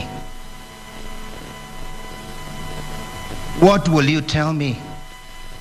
Because you are with us. You are with God. What do you tell me, my dear Father, for this nation? What do you tell each and every one of the leaders here present in his heart? What does God ask you to ask me? Ask you, my brother, sister, my beloved. I would dare to say, he will ask us to embrace truth. He will ask us to embrace truth in leadership. You ask us, you ask me, be authentic. Serve. Don't seek yourself. Be simple. From the early ages of our church, of Christianity, we've seen people dying for truth, for God, because that's what is worth dying for, living for. The truth of my neighbor and the goodness. Unfortunately, how scarce this heroism to commit to something bigger than me, That's what he will tell me. Commit to a bigger project, to a bigger calling than you, your fulfillment, your fame. Commit to something that outlasts your grandchildren, that outlasts your generation and centuries. Commit to a truth that never changes. Many times in our dear nation, we have slipped away into the slope of selfishness, of greedy goals, of fake truths, because if God is not with me, I am fake. If my heart is empty of God, of godliness, of these which we are calling higher calling, of respect, then I have sacrificed God with the truth. Baba huyu ametuachia mfano mkubwa. Alisimamia ukweli. Urithi wake kwetu ni urithi wa kutuambia sisi sote tushike, tulinde ukweli na tuwe vile tulivyo, bila kujitafuta, bila kiburi. What would you tell us to? Excellence, we were told yesterday. Excellence. Tuliambiwa tufanye kazi kwa bidii na tusitosheke ni kufanya tu kazi kienyeji, nusu mpango, lakini tulenge kumtolea Mungu kazi iliyo bora. Tumtolee ibada safi. With his weaknesses, because he was human, our dear president also knew how to rise up and not compromise for what he knew was the truth. Whenever he had, for whatever reason, found that he had fallen in one thing or another, or failed in one thing or another, yesterday we had to, he would rise up with hope, with optimism, but would never leave the truth. He will never use falsehood as a vehicle for personal gain. Father, our Father in our nation, whom we bury, tell us loudly that we must embrace truth, that we must love this nation so much that I cannot compromise because of my personal gain, that I be ready to sacrifice as you did, because truth and service is more valuable than what I gain personally. God gave him hardships, adversity, his accident, his illness, his public humiliation, deprived of power of the word, even towards the end of his life, a man who was so eloquent. That is difficult. But he did not complain. He didn't lament. He accepted it. That's what we asked. To sacrifice for greater good, for greater goals. A good fight, the good fight that knows no human enemies, only the devil. Can we not learn even for a moment? How can we continue in fights that don't bring goodness? Kenyans, why is it that we find it so difficult to forgive? This statesman had no enemies. He forgave. His smile was always on. It was a sly smile, if I may be allowed to use that word. It's a smile that was, I'm studying you, you know. Let me see what this fellow is saying. He loved the fellow. Oh, by the way, I'm sure he also loved golf. So up there in heaven, he must be getting hole-in-ones. He always wished to do that. He must be just getting hole-in-ones. For the last 1 week, he's just enjoying, yes, the great things, even those that are human. But yes, he knew how to forgive. He never took offense. He never took offense. Even when you told him something he didn't like. How can we Kenyans?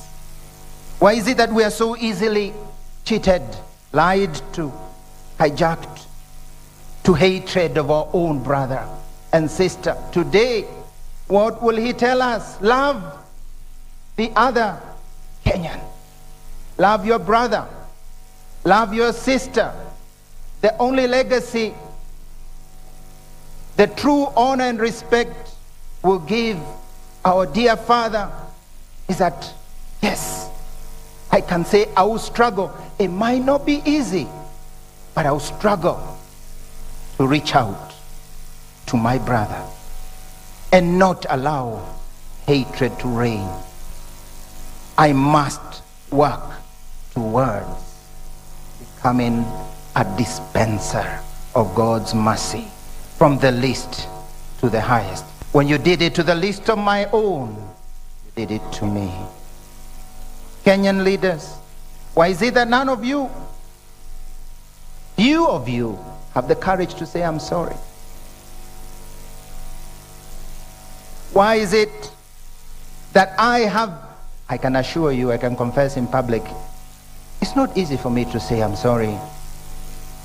But yes, I have had to say I'm sorry often. For us, thank God, the Catholic Church, we have the sacrament of confession.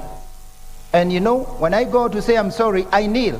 Doesn't matter whether I'm a bishop. I kneel down. I say, please, najua nimemkosea Mungu, nimetenda dhambi. You are called to humility, to ask pardon.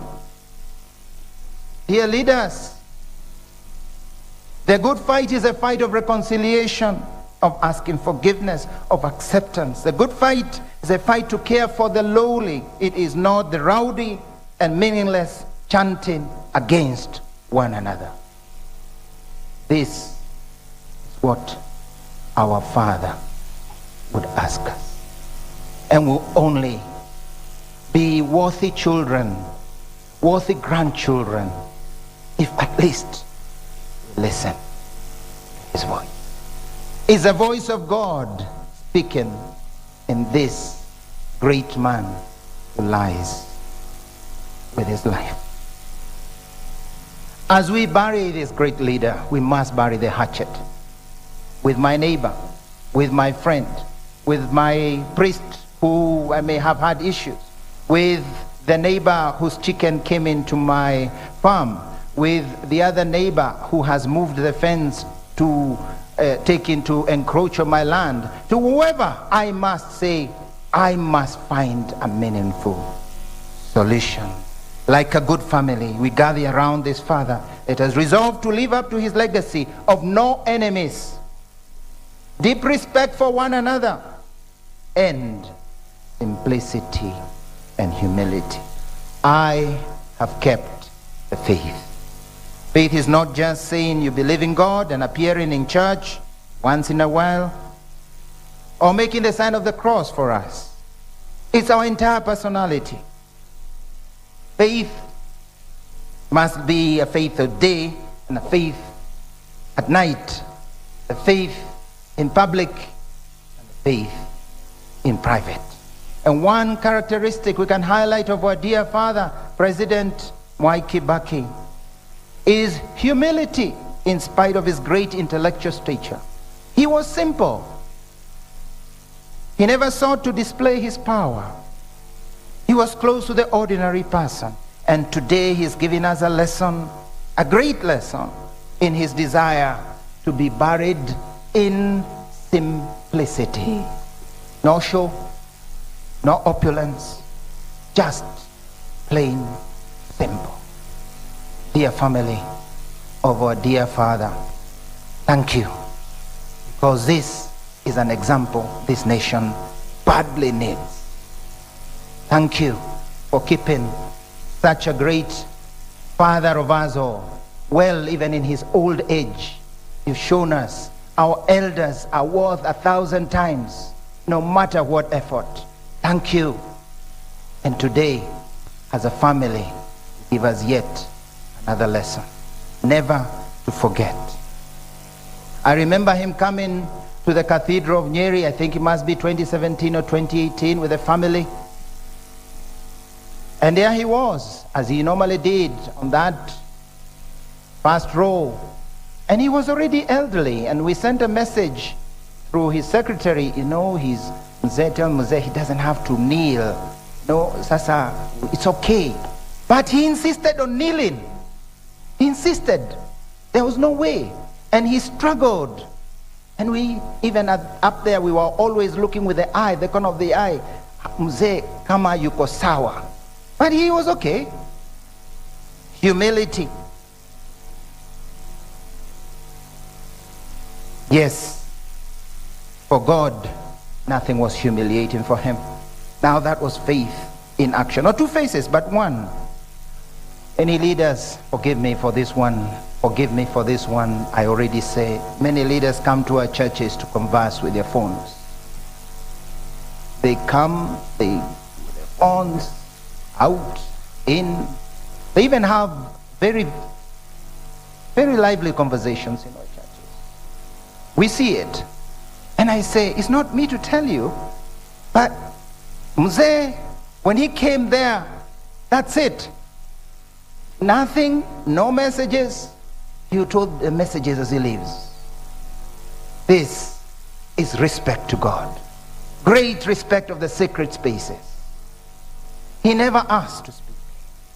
He just walked out and greeted the people as he moved out. Today, many of us, and I don't only speak about leaders, we Kenyans want to turn our places of worship into rowdy gatherings and sometimes political gatherings. Return to God what is God's. Give him his space. Give him his space and learn from this, our Father.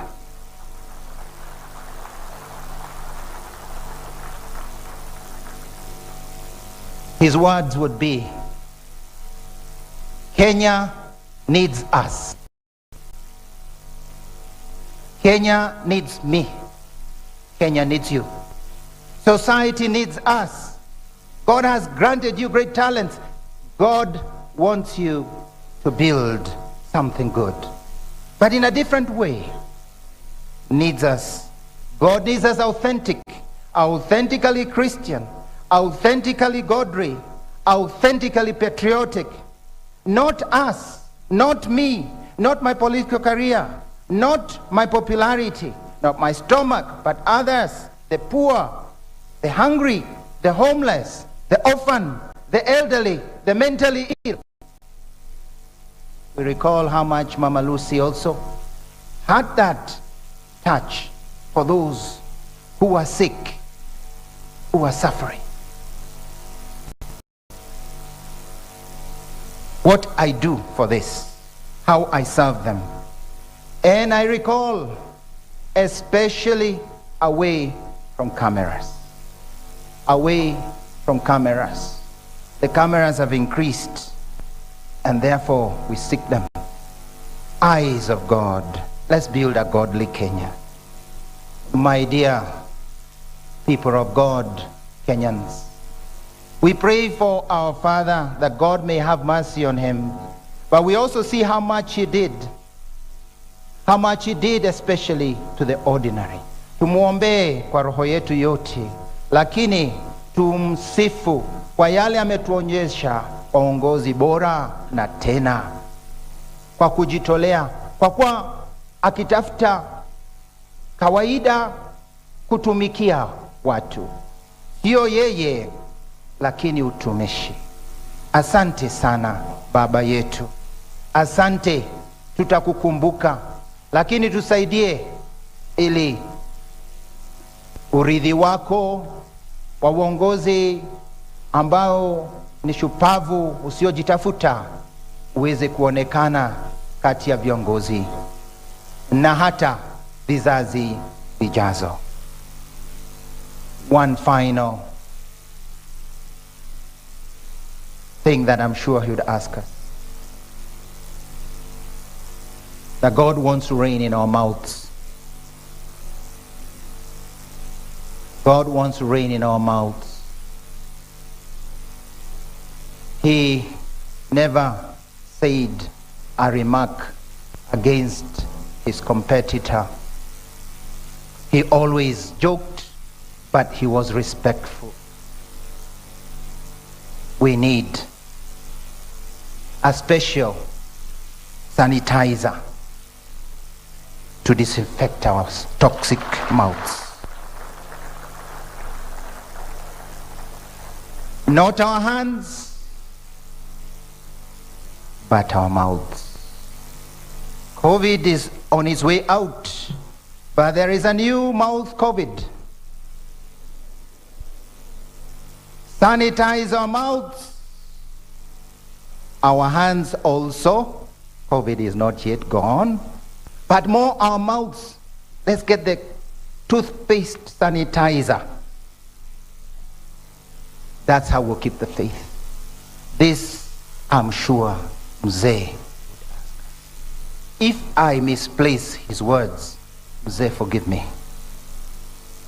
But I am sure he would say just what he loves for our nation. Let God be on our lips. Thank God. Let's say, if God wishes, I will. St. James tells us. Let's also say, sorry God, I stumbled. And also say, here I am, Lord, to serve you and to serve our nation. Our nation needs you. God needs you. Society needs you. Because we must bring goodness. That's the legacy we want to promise our good Father who rests here. Please, let us not destroy that image that he leaves us. God will grant us the graces because we are weak. But please, open your heart. Fly high towards God. Be godly. Citizen, leader, worker, intellectual, it does not matter. God has a plan for you. Let us, as we mourn this man, speak his praises and take them home with us. And that this nation, in this difficult moment, will have as our point of reference as we go into election, God, godliness, and this good Father whom we bury at this moment. May God give him eternal rest and bless our nation.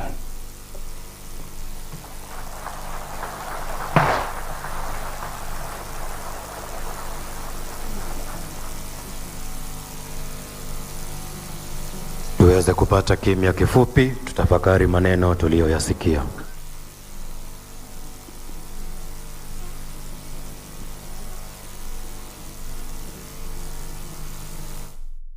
The end. Archbishop Anthony Muheria talked about the fight for goodness, the fight to live at peace with one another. Tuweze kusimama kwa sala za waumini. And now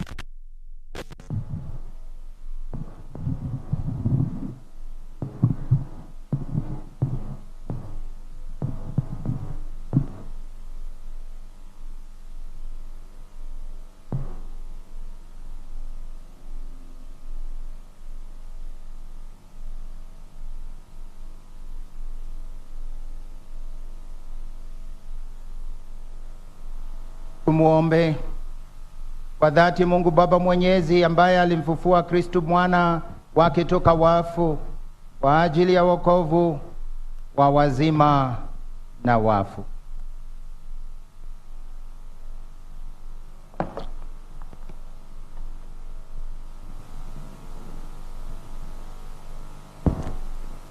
Sala kwa ajili ya kanisa. Tuliombee kanisa takatifu ili liendelee kuwa kielelezo cha matumaini, ukweli na haki.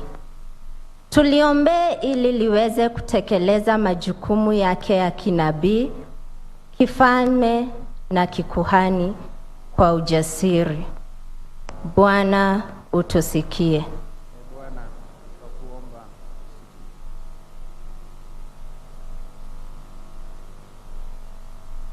Sala kwa ajili ya taifa.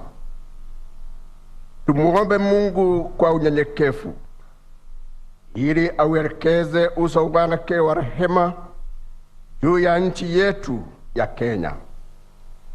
Ambariki viongozi wetu na wazalendo wa Kenya ili wajishughulishe na manufaa ya wote.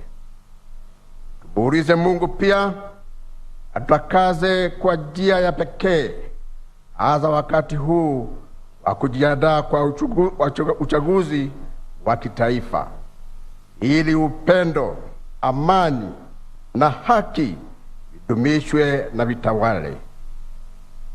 Bwana utusikie. Bwana twakuomba utusikie.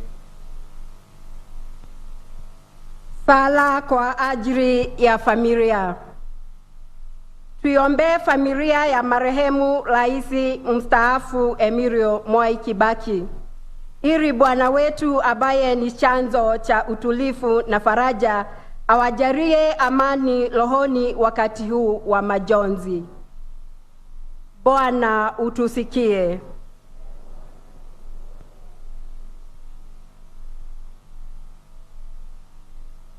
Sala kwa ajili ya marehemu wote. Pelekeze roho za marehemu wote mbele ya Mungu aliyejaa neema, ili wapate pumziko la milele kwake, aliye chanzo cha uhai na baraka zote. Bwana utusikie.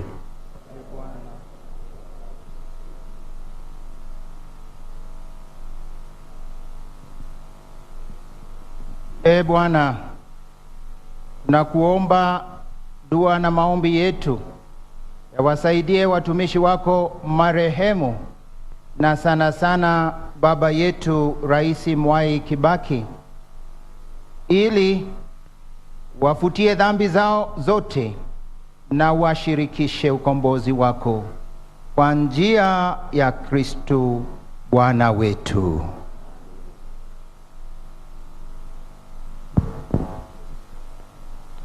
Naomba tuketi.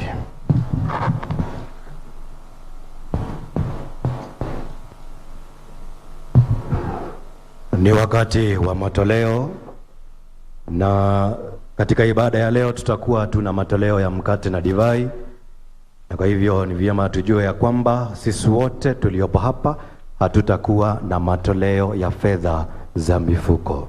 Kwaya, wimbo wa sadaka.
effects of the holy sacrifice of Mass. And so we request that we humbly keep upstanding as we get led through the Eucharistic prayer of consecration. Tafadhali tusimame. Salini ndugu na dada. Sadaka yangu na yenyu ikubaliwe na Mungu Baba Mwenyezi.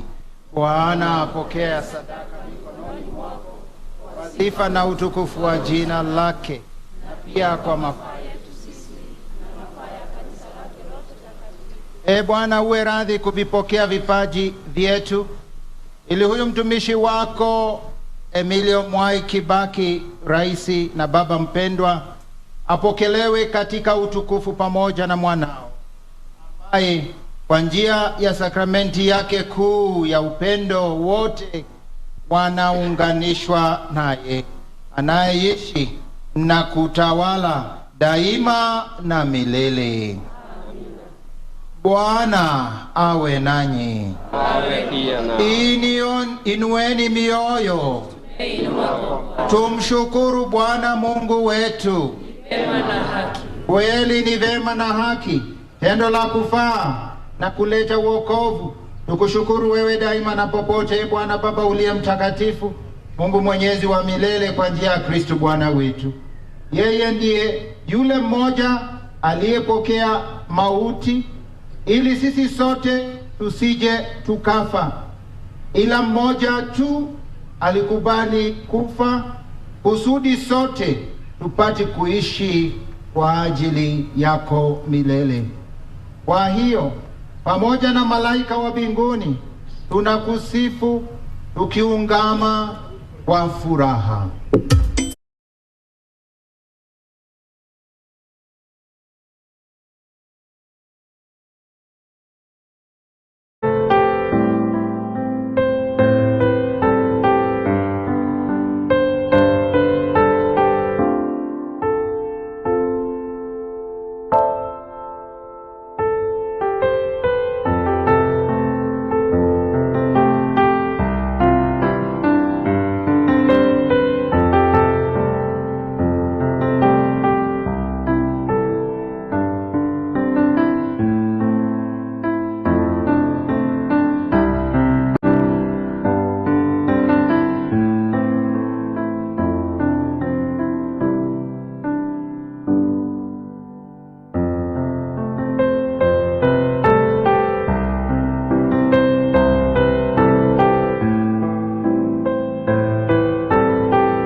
Bwana kweli mtakatifu, na kila kiumbe kilichumbwa nawe kinakusifu kwa haki, maana kwa njia mwanao Bwana wetu Yesu Kristo na kwa uwezo tendaji wa Roho Mtakatifu unavitia uzima vitu vyote na kuvitakatifuza, wala uachi kuwakusanya watu kwako, ili toka mawio ya jua hata machweo yake dhabihu safi itolewe kwa jina lako.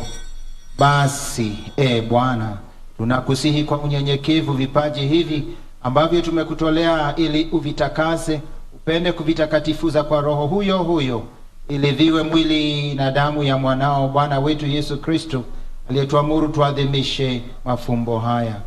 Maana yeye mwenyewe usiku ule alipotolewa alitwaa mkate, na akikushukuru aliubariki, akaumega na kawapa wafuasi wake akisema, twaeni mle nyote, huu ndio mwili wangu utakaotolewa kwa ajili yenu.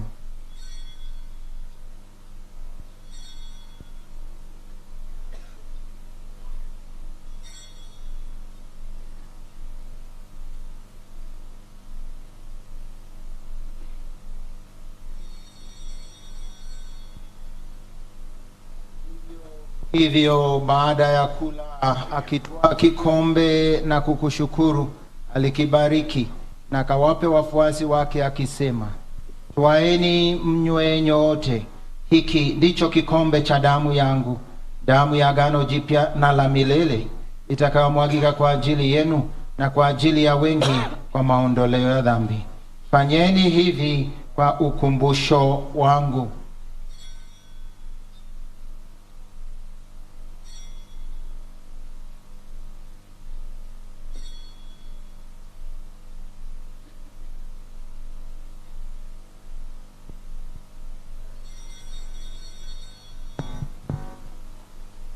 Fumbo la imani.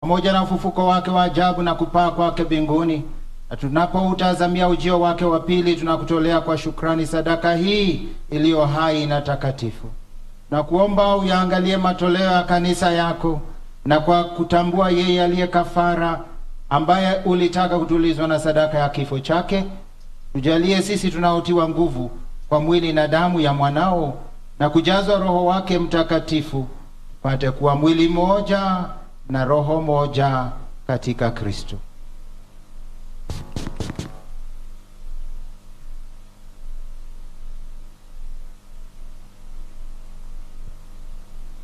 Yeye atufanye sisi tuwe kwako sadaka ya timilifu ya milele, ili tuweze kupata urithi pamoja na wateule wako, kwanza kabisa pamoja na Bikira Maria mwenye heri, mama wa Mungu, na Mtakatifu Yosefu mume wake, na mitume wake wenye heri, na watakatifu wako matukufu, pamoja na mataifa na watakatifu wako wote, ambao tunategemea kupata daima msaada wa maombezi yao mbele yako. Tunakuomba Bwana, huyu aliye kafara na upatanisho wetu, alete amani na wokovu duniani kote. Upende kulimarisha kanisa lako, kuliongeza imani na mapendo kanisa hili lako linalosafiri hapa duniani, pamoja na mtumishi wako Baba Mtakatifu wetu Francisco, askofu wetu mkuu Antonio, pamoja na maaskofu wote, wakilelo wote, na watu wote unaofanya kuwa taifa lako.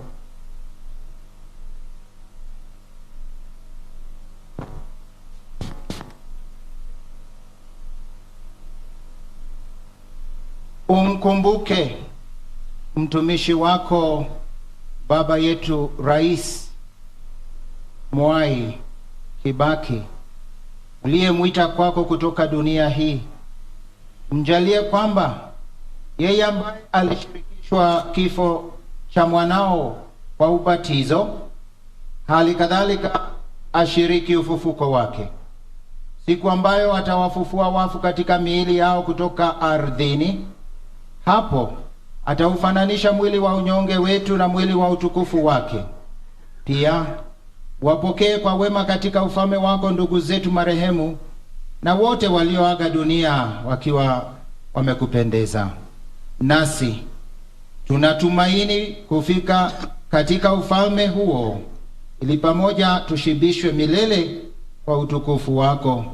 Ndipo utakapofuta kila chozi katika macho yetu, maana kwa kuona wewe Mungu wetu kama ulivyo, tutafanana nawe milele yote na kukusifu bila mwisho, kwa njia ya Kristo Bwana wetu, ambaye kwa njia yake unawamjalia ulimwengu mema yote.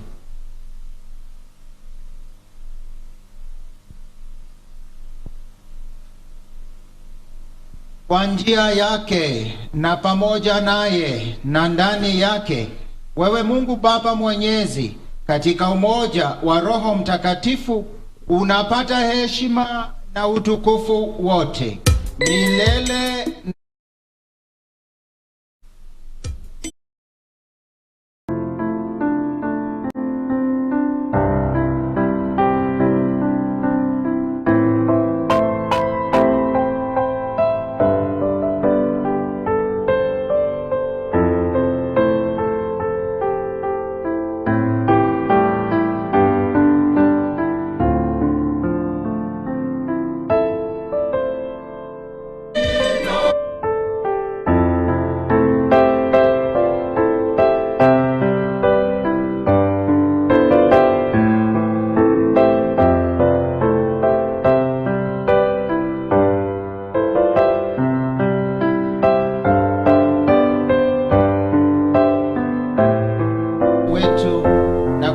Tukifuata mafundisho yake ya kimungu, tunadhubutu kusema: Baba yetu uliye mbinguni, jina lako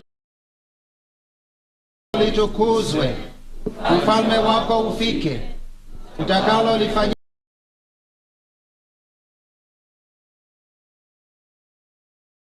duniani kama mbinguni. Tupe leo mkate wetu wa kila siku. Tusamehe makosa yetu kama tunavyowasamehe na sisi waliotukosea, usitutie katika kishawishi, ili utuopoe. Bwana, tunakuomba utuopoe katika maovu yote, tujalie kwa wema amani maishani mwetu, kusudi kwa msaada wa huruma yako tuopolewe daima na dhambi, wala tusifadhaishwe na jambo lolote, tunapotazamia tumaini lenye heri na ujio wa mkombozi Mwokozi wetu Yesu Kristo. Kwa kuwa ufalme wako na nguvu na utukufu hata milele. Bwana Yesu Kristo, uliyewaambia mitume wako, amani na waachieni, amani yangu na wapa, usiwatazame dhambi zetu ila tu imani ya kanisa lako. Pende kulijalia amani na umoja kama yalivyo mapenzi yako, na ishi na kutawala milele na milele. Amani ya Bwana iwe daima nanyi. Iwe pia nawe. Peane amani.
wao walioalikwa kwenye karamu ya mwana kondoo.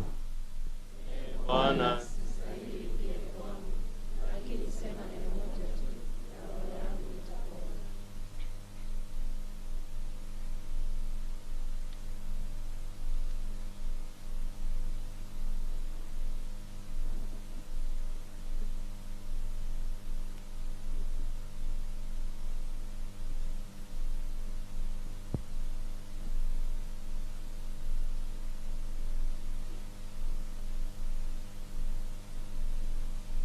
Mimi ni ufufuo na uzima, asema Bwana. Anisadikie mimi, hata kama atakufa ataishi, na kile anayeishi na kunisadiki hata kufa milele. Haleluya. Tafadhali tuketi.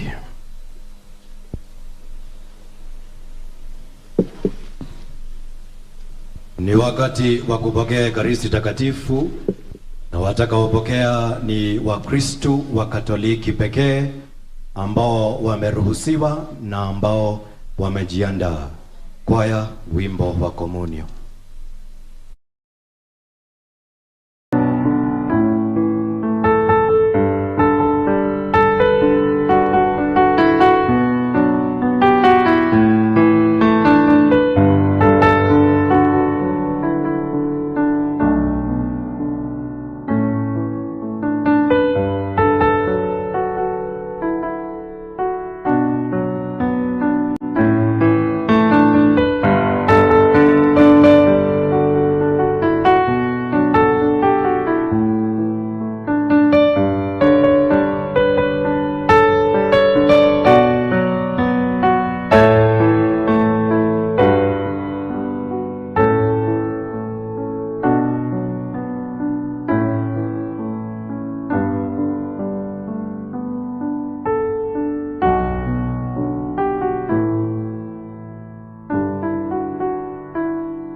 Kristo Bwana wetu.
aliwafanya wana wa ufufuko wa mwana pekee, awajalie mfurahie kwa pamoja baraka yake.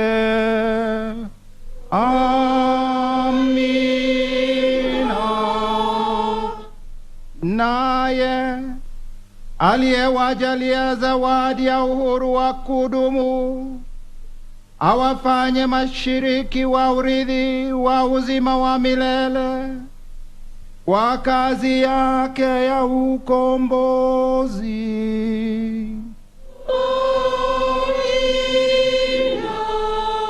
Nanyi mliofufuka katika ubatizo kwa njia ya imani, mstahili kuunganishwa naye katika makao ya mbinguni kwa kuishi kiadilifu hapa duniani.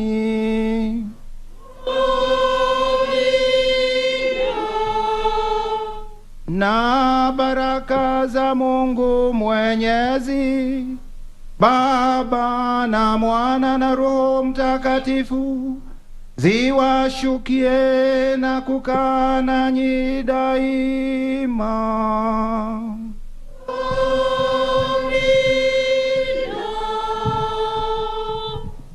Nendeni na amani. Alleluia, alleluia. Tumshukuru Mungu.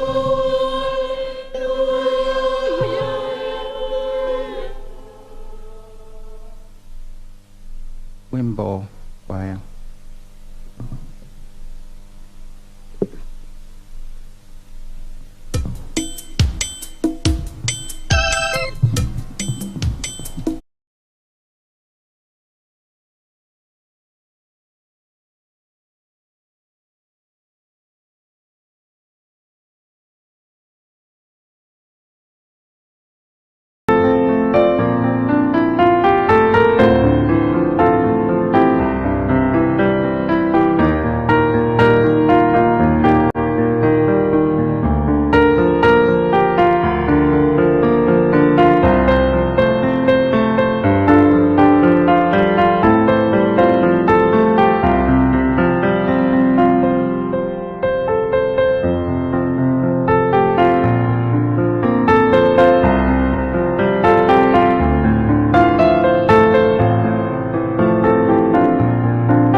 our dear people of God gathered here to mourn and give a good send-off for our dear father, grandfather,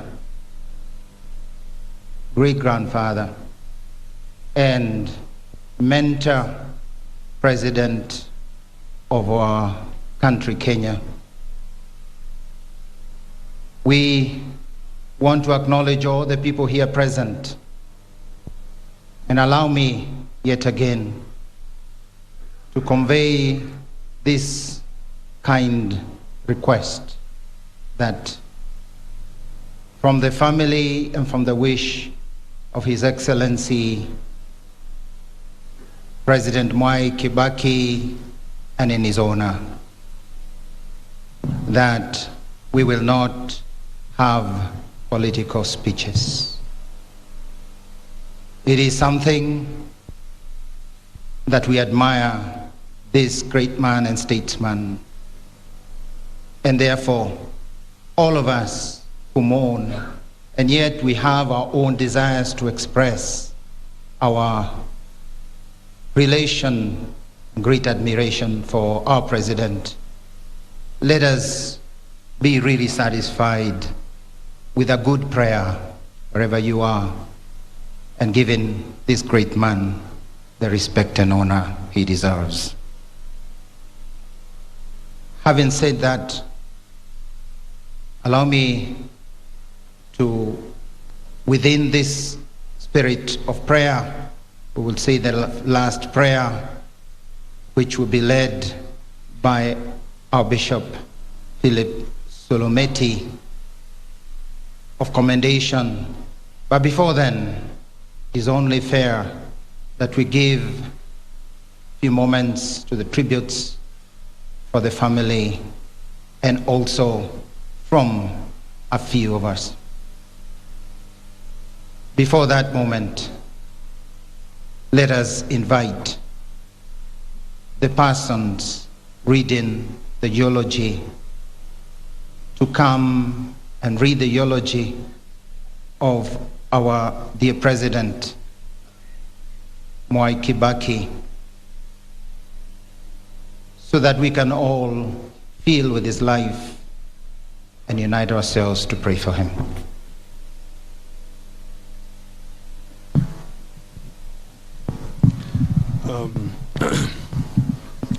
Thank you.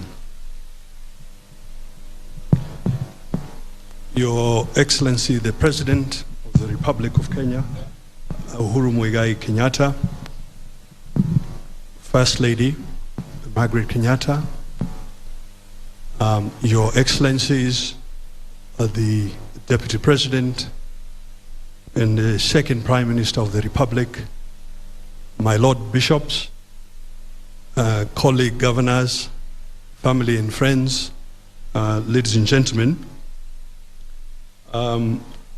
Reading the eulogy for you is myself, Nerito Moreithi, and Ryan Moi. I am a grandson of His Excellency, the former President.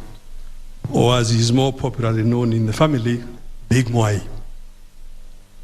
Your Excellency, perhaps heeding the Bishop's request, and in honor of the departed President, and the Bishop did request that we should learn to say sorry more often.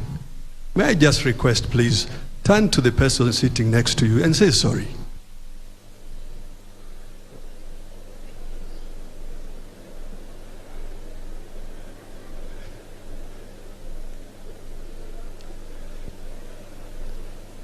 Your Excellency,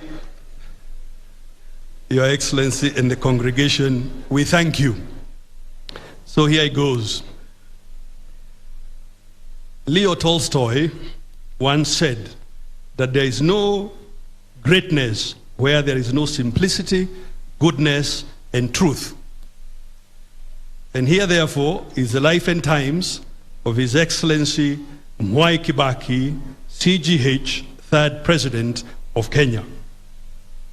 That Mwai Kibaki was a humble man who loved simplicity is well known. That he was a good and great man is an acknowledged fact. That he cherished truth and fairness is not in doubt. Mwai Kibaki recognized that serving others is life's greatest joy and its ultimate reward. To millions of Kenyans, he was the brightest of 1,000 points of light. In him, Kenyans found reason to hope, the courage to dream, and a man to emulate. Mwai Kibaki's life is intertwined with, with our nation's history. But besides being a story of a commander-in-chief of great accomplishments, it is a story of a deeply devoted family man, a beloved son, a dear husband, a cherished father, and a grandfather, a treasured brother, and a dutiful uncle and relative to many. Mwai Kibaki taught us that public service is noble and necessary. He showed us that one can serve with passion and utmost integrity. In fidelity to our shared humanity, he heeded the call to serve his country and never looked back. Earning the profound privilege to serve as a teacher, lawmaker, cabinet minister, vice president, leader of the official opposition, and as president of the Republic of Kenya. He undertook his duties with a distinct sense of civility and dignity, and will undoubtedly inspire many in Kenya, East Africa, Africa, and beyond for years to come. Sunrise. Mwai Kibaki was born to Kibaki Gethenji and Teresia Wanjiku on the 15th of November 1931 in Thongori village in the present-day Othaya sub-county in Nyeri County. He was the last born in a family of 6. His siblings are the late Wagui, the late Gethenji, the late Kenywa Waitherero, who is here with us today, the late Derito, and the late Waruguru. During his childhood, a time when Kibaki and his age mates routinely engaged in tending goats and calves near home, a peculiar structure erected in the area caught his fancy. He was to learn later that the unusual edifice constructed by Catholic missionaries was essentially come school. As fate would have it, young Kibaki ended up being part of the new world that this new phenomenon portended. He attended his preparatory school, dubbed Sub-A and Sub-B there. At first, his father was a little skeptical about young Kibaki's peculiar venture. However, Kibaki's enthusiasm to become part of the novel adventure was unstoppable, and so his long and illustrious academic enterprise started in earnest. After successfully completing his foundational schooling, Mwai Kibaki joined Gatuyaini Primary School, where he spent 2 years. Back then, there was no telling where this journey would land him. However, being the diligent and bright boy he was, his prospective fortunes were already ascertainable. As it came to pass, Mwai Kibaki was destined for greatness.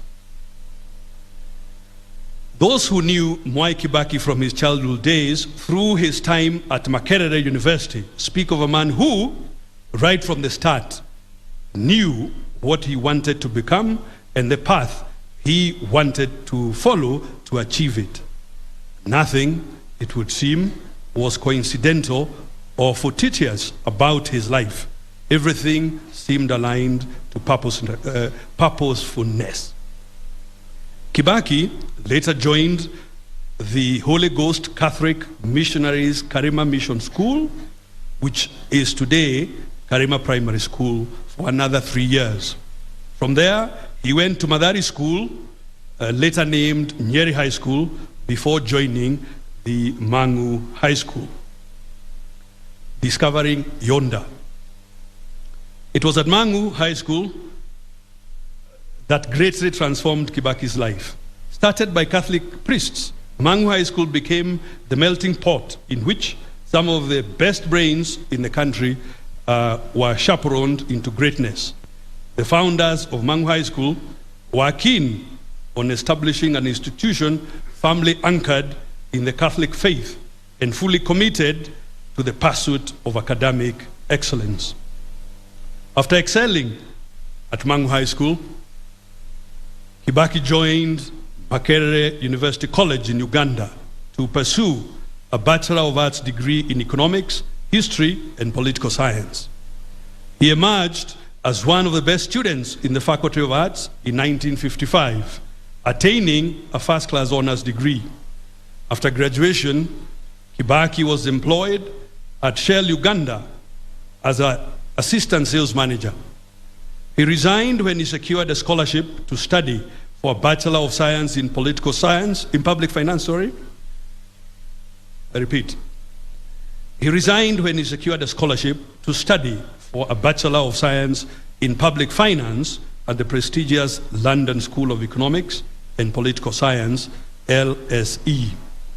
At LSE, Kibaki became the first African to graduate with a first-class honors degree. Mwai Kibaki returned to Makerere as an assistant lecturer in the Department of Economics.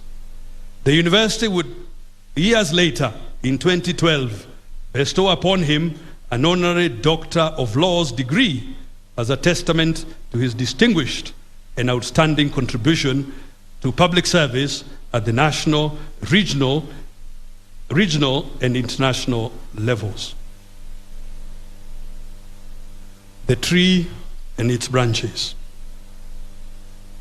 Just as a farmer plants a small seed which grows to become a large tree with branches that yield a bounty of fruits, as well as providing a safe and secure shade, Mwai Kibaki settled back home when he met and wedded Lucy Muthoni in the year 1961.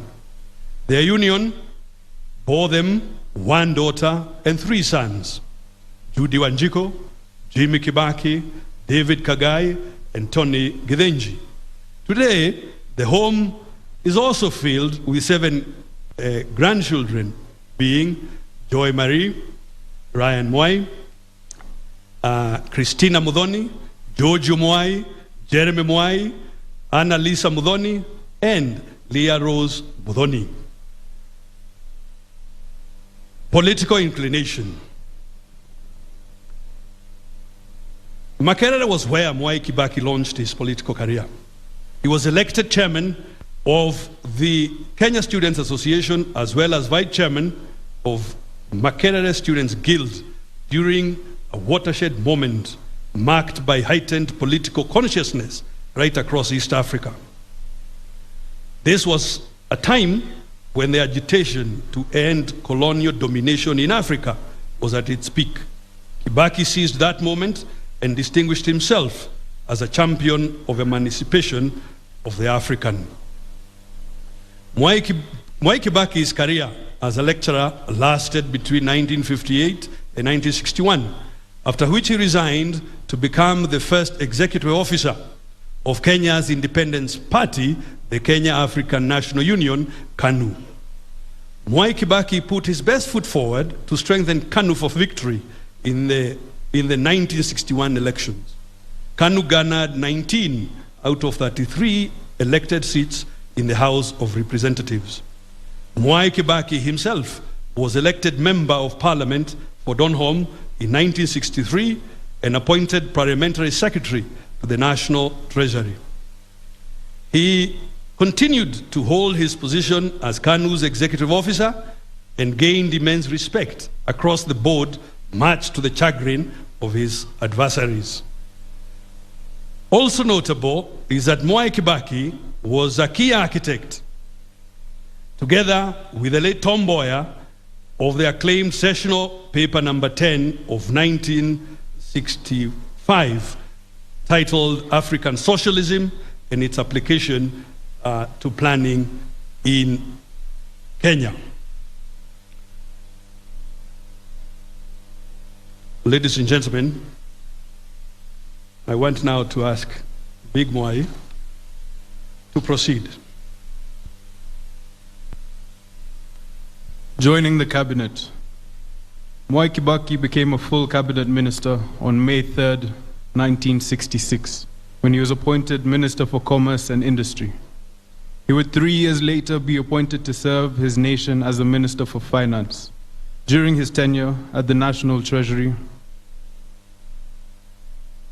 Mwai Kibaki guided the country through a global economic turndown and managed to steady the fortunes of a relatively young economy to safe shores. Given Kibaki's notable exploits in the arena of leadership, former World Bank President Robert McNamara described him as one of the greatest economic brains to have emerged from Africa. Kibaki's former lecturer at Makerere, Professor Kenneth Ingham, believed that Kibaki had stayed long enough in academia. He would have ended up as a president of the World Bank. A rising star. Upon the demise of the founding father of the nation, President Jomo Kenyatta, in 1978, Kibaki became President Daniel Arap Moi's vice president. Kibaki's star was clearly on a climbing trajectory. While at the Ministry of Finance and later as vice president, Kibaki's adeptness, guided by his economic and fiscal outlook, transformed Kenya's economy. During that period, Kenya benefited from a commodities boom, propelled by monetary policies that led to consistent economic growth. Mwai Kibaki represented his people for 50 years, effectively becoming one of the longest-serving MPs in the Commonwealth. That, though, does not mean he did not have antagonists and detractors. His unyielding resolve to succeed and conspicuous political charm handed him serial victory at the ballot. In 1988, Mwai Kibaki was moved from the twin docket of Vice President and Minister for Home Affairs to the Ministry of Health. He took this unseemly turn of events in his stride. Neither did he cause a stir nor turn into a rebel. In fact, Kibaki went on to tattoo an indelible mark in the ministry when he momentarily waived cost-sharing measures imposed on healthcare service delivery by donors. The 1980s were uncertain times for politicians. The ruling party, KANU, had tightened its grip on dissenting political voices than ever before. Through this difficult stretch, Kibaki maintained an aura of calmness and decency. Opposition leader. In December 1991, Mwai Kibaki announced his resignation from government and formed the Democratic Party, DP. He thus started a new political journey. When Kibaki lost the presidential election in 1992, coming third after the late President Daniel Arap Moi and Kenneth Matiba, he found himself in unfamiliar territory, the opposition. For a man who had been in government all his political life and vice president for a decade, this presented a new opportunity to serve Kenyans. He even brought a fresh wit and humor to the House, and later in his presidency by treating the public to many memorable light moments, usually in Swahili. Kibaki's political triumph finally came in 2002, when the National Rainbow Coalition, NARC, picked him as its preferred presidential candidate. He got more than 65% of the vote. On the 30th of December 2002, Kibaki was sworn in as the third president of the Republic of Kenya on a wheelchair, having survived a near-fatal accident while on the campaign trail hardly a month earlier. He served as the head of state and government until 9th April 2013, when his successor, President Uhuru Kenyatta, ascended to the presidency. Inking history, the indelible mark. No doubt a leading figure in Kenya's post-independence history, Mwai Kibaki won countless hearts of Kenyans. He has many admirers right across the globe, fondly referred to in several quarters as the gentleman of Kenyan politics. Kibaki will be remembered as an insightful and eloquent debater with a unique sense of humor. After Kenya dumped the single-party system in the early 1990s, Kibaki became a leading light in nurturing a political culture of vibrant multi-party democracy. The ruling party was kept on its toes, with Kibaki on the wheel as leader of the official opposition. His role in shaping multi-party democracy is etched in Kenya's history. Once Kibaki became president, his government introduced critical reforms in the education sector, foremost of which was the globally acclaimed free primary education program. His administration also instituted comprehensive infrastructure developments in the transport and energy sectors. Access to better healthcare took a new turn during Kibaki's tenure. Kibaki will be remembered for championing the promotion of policies that promoted economic and social empowerment, democracy, the rule of law, and respect for human rights. At the regional level, Kibaki was at the forefront in supporting the objectives of the East African Community Common Market of Trade liberalization for the citizens of the partner states of the East African Community. His commitment and conviction in matters of economic empowerment went beyond Kenya. Perhaps one of the most memorable achievements of the Kibaki era is the promulgation of the 2010 Constitution that ushered in a new dispensation whose far-reaching effects have redefined how Kenya is governed today. For 2 decades, Kenya had expressed their wish to change the constitution the country had inherited at the dawn of independence in 1963. It had been an elusive goal. At Kibaki's first attempt, it did not fly. It was his second attempt in his second term that it was finally realized. During its promulgation in August 2010, Kibaki termed the achievement the boldest step the Kenyan people have taken towards changing their lives. Kenya's 2010 Constitution is definitely a huge part of the Mwai Kibaki legacy. In retrospect, Mwai Kibaki's servant leader credentials offer seminal lessons on how best to negotiate a more rewarding future through prosperity. Kenya is today more desirable in numerous ways courtesy of the solid foundation built by an exemplary icon who no doubt loved his motherland.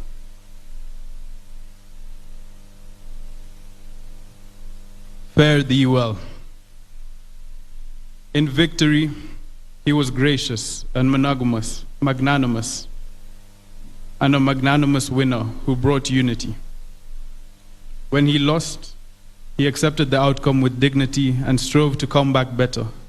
He showed us how setbacks can strengthen the value us, the value of patience, and the power of never losing sight of one's goals. None of his disappointments could compare with one of life's greatest tragedies, the loss of his dear wife, Mama Lucy Kibaki, 6 years and 4 days ago. If there can be any consolation as we bid farewell to Mwai Kibaki, it is that he has been reunited with the love of his life, as well as with his departed parents and siblings. Mwai Kibaki knew how to be a true and loyal friend. He honored and nurtured his many friendships. He taught us what it means to protect one's family as a husband, father, and grandfather, as well as what it means to be leader of formidable accomplishment.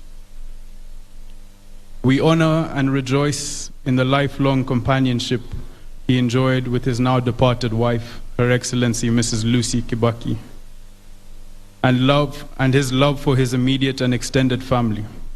Our earnest prayer is that the Almighty God will be kind to Judy Wanjiku, Jimmy Kibaki, David Kagai, and Tony Githenji and their families. In the outpouring of sympathy and adoration that followed Kibaki's demise on April 22nd, 2022, it became clear that Mwai Kibaki had an impact on his country and the world at large in a unique manner. His ingenuity in matters of economic management, his deep love for his country and dedication to its transformation, and his defining character as the gentleman who stood tall above all the muck of politics became the common chorus of the millions of people who mourned this outstanding son of Kenya and the world. Fare thee well, Your Excellency, and may your soul rest in eternal peace.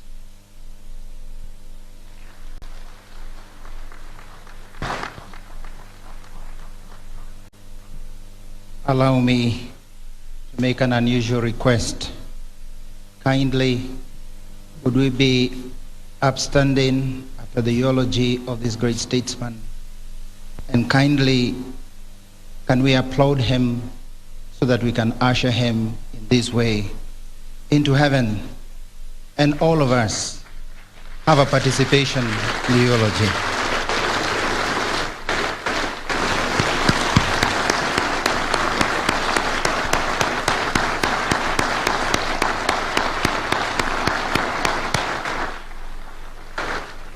Thank you very much. Please be seated. Tashukuru sana kwenye nyote kwa kumpa pongezi na kumsindikiza kwa hayo tumesikia maisha yake. We will only do a few tributes, mainly from the family, who have kindly requested that they make a few tributes. It is a large family, so they will only, representatives will come up to make some brief tributes. Kindly, may I now ask, still in this spirit of prayer, that we invite Madam Judy Kibaki to make her tribute. She will be followed also by the family members thereafter of the family and of the extended family. Kindly now, I invite Judy Kibaki to just make a tribute to her dear father on behalf of the whole family.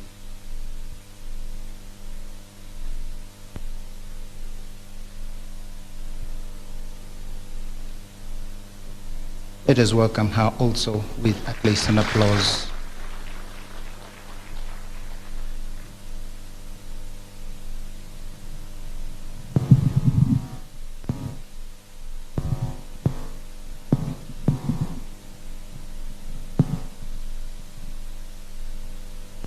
Good afternoon, ladies and gentlemen. My name is Judy Wanjiko. I am the daughter of the late President Mwai Kibaki, and I wish to make this tribute to a very special man, my father. Mr. Mwai Kibaki was known by many names. His Othaya constituents called him Mheshimiwa. For the first 30 years he was in government, he was also called Waziri.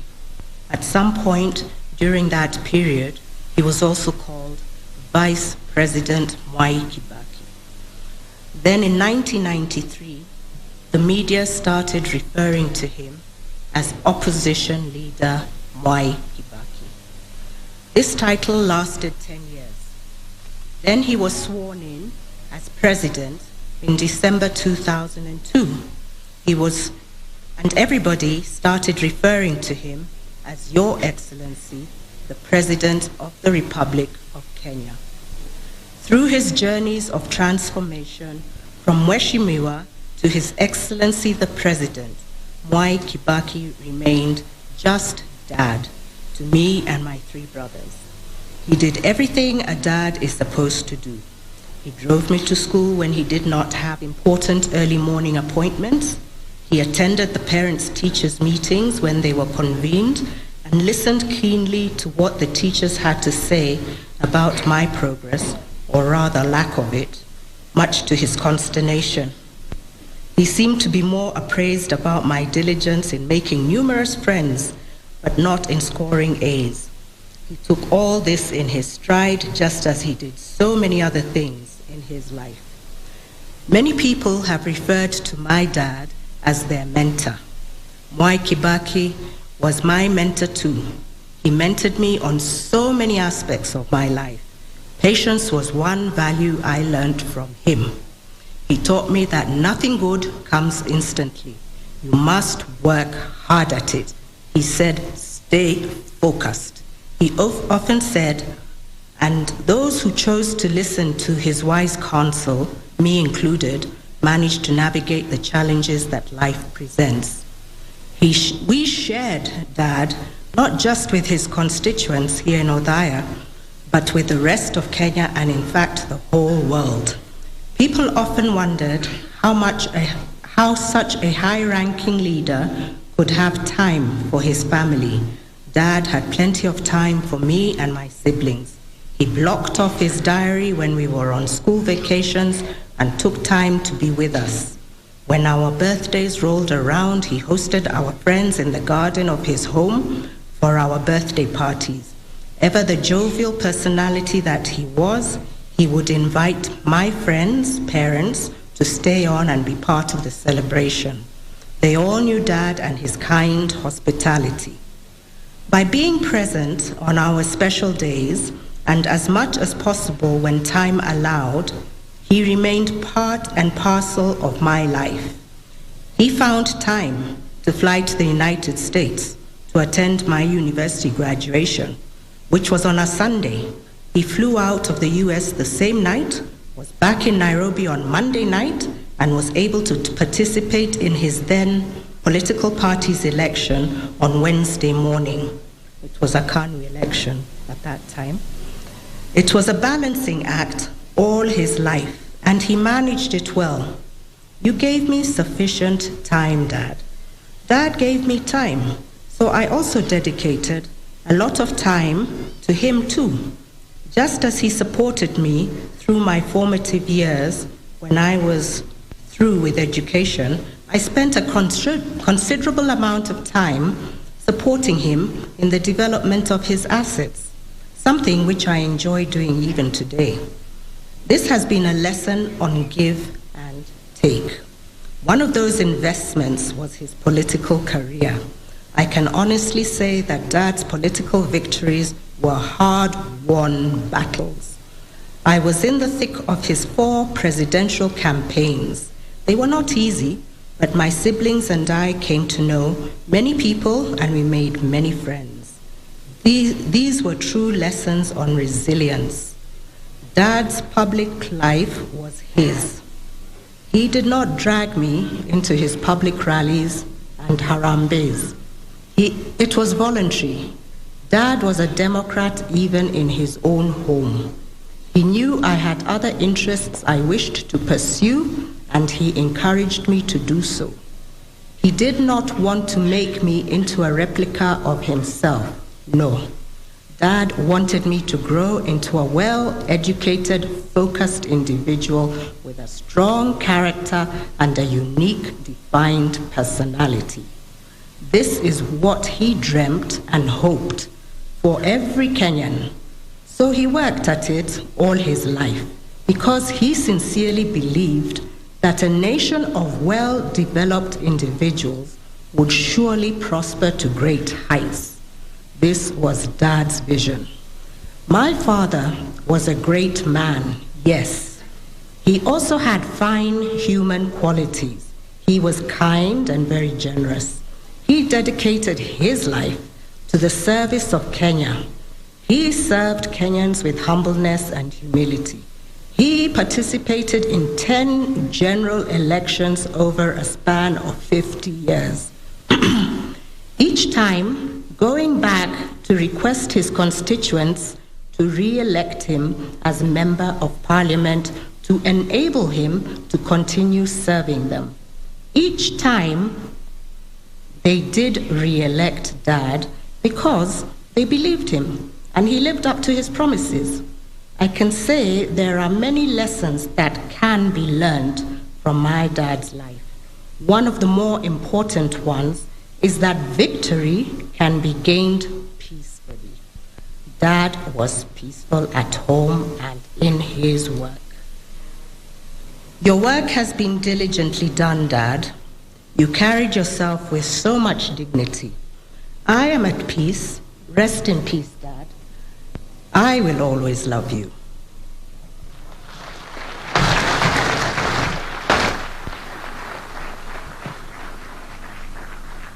Thank you very much. We continue with the tribute to the family.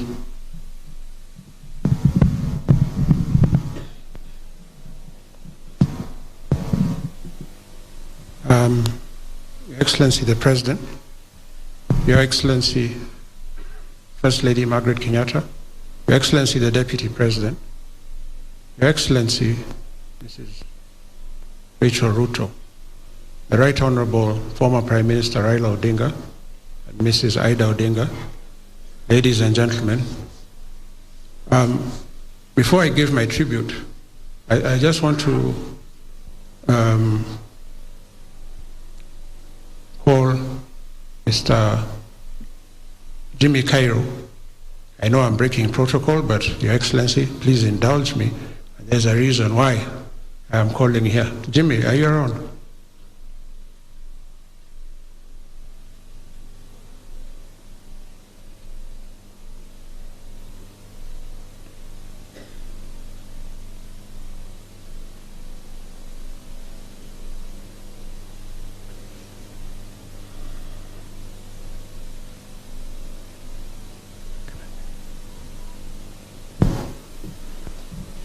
Jimmy Cairo, for those who don't know him, he's the son of the late Honorable David Munene Cairo.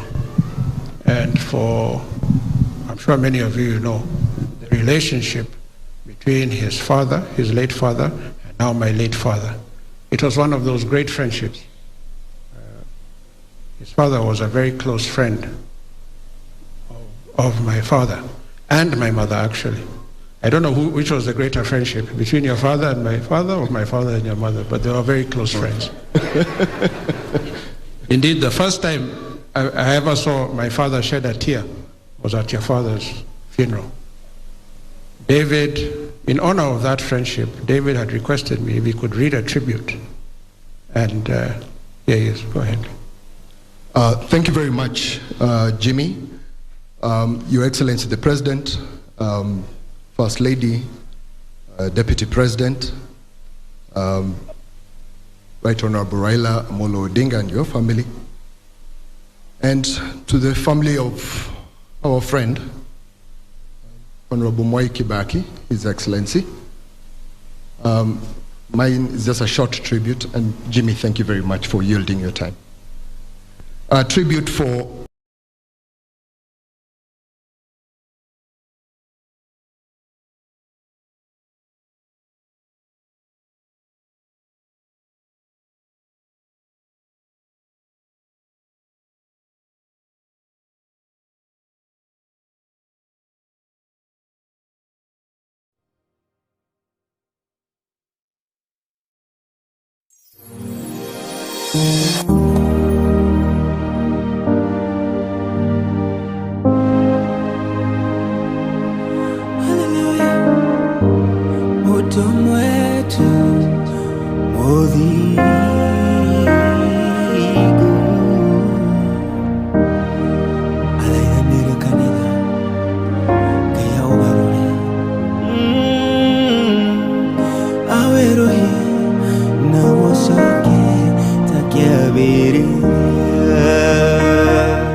gatagatinĩ kandũ athaithanĩri kanitha Ngai ũgarũre awĩruhie na gũcokia ta kĩambĩrĩria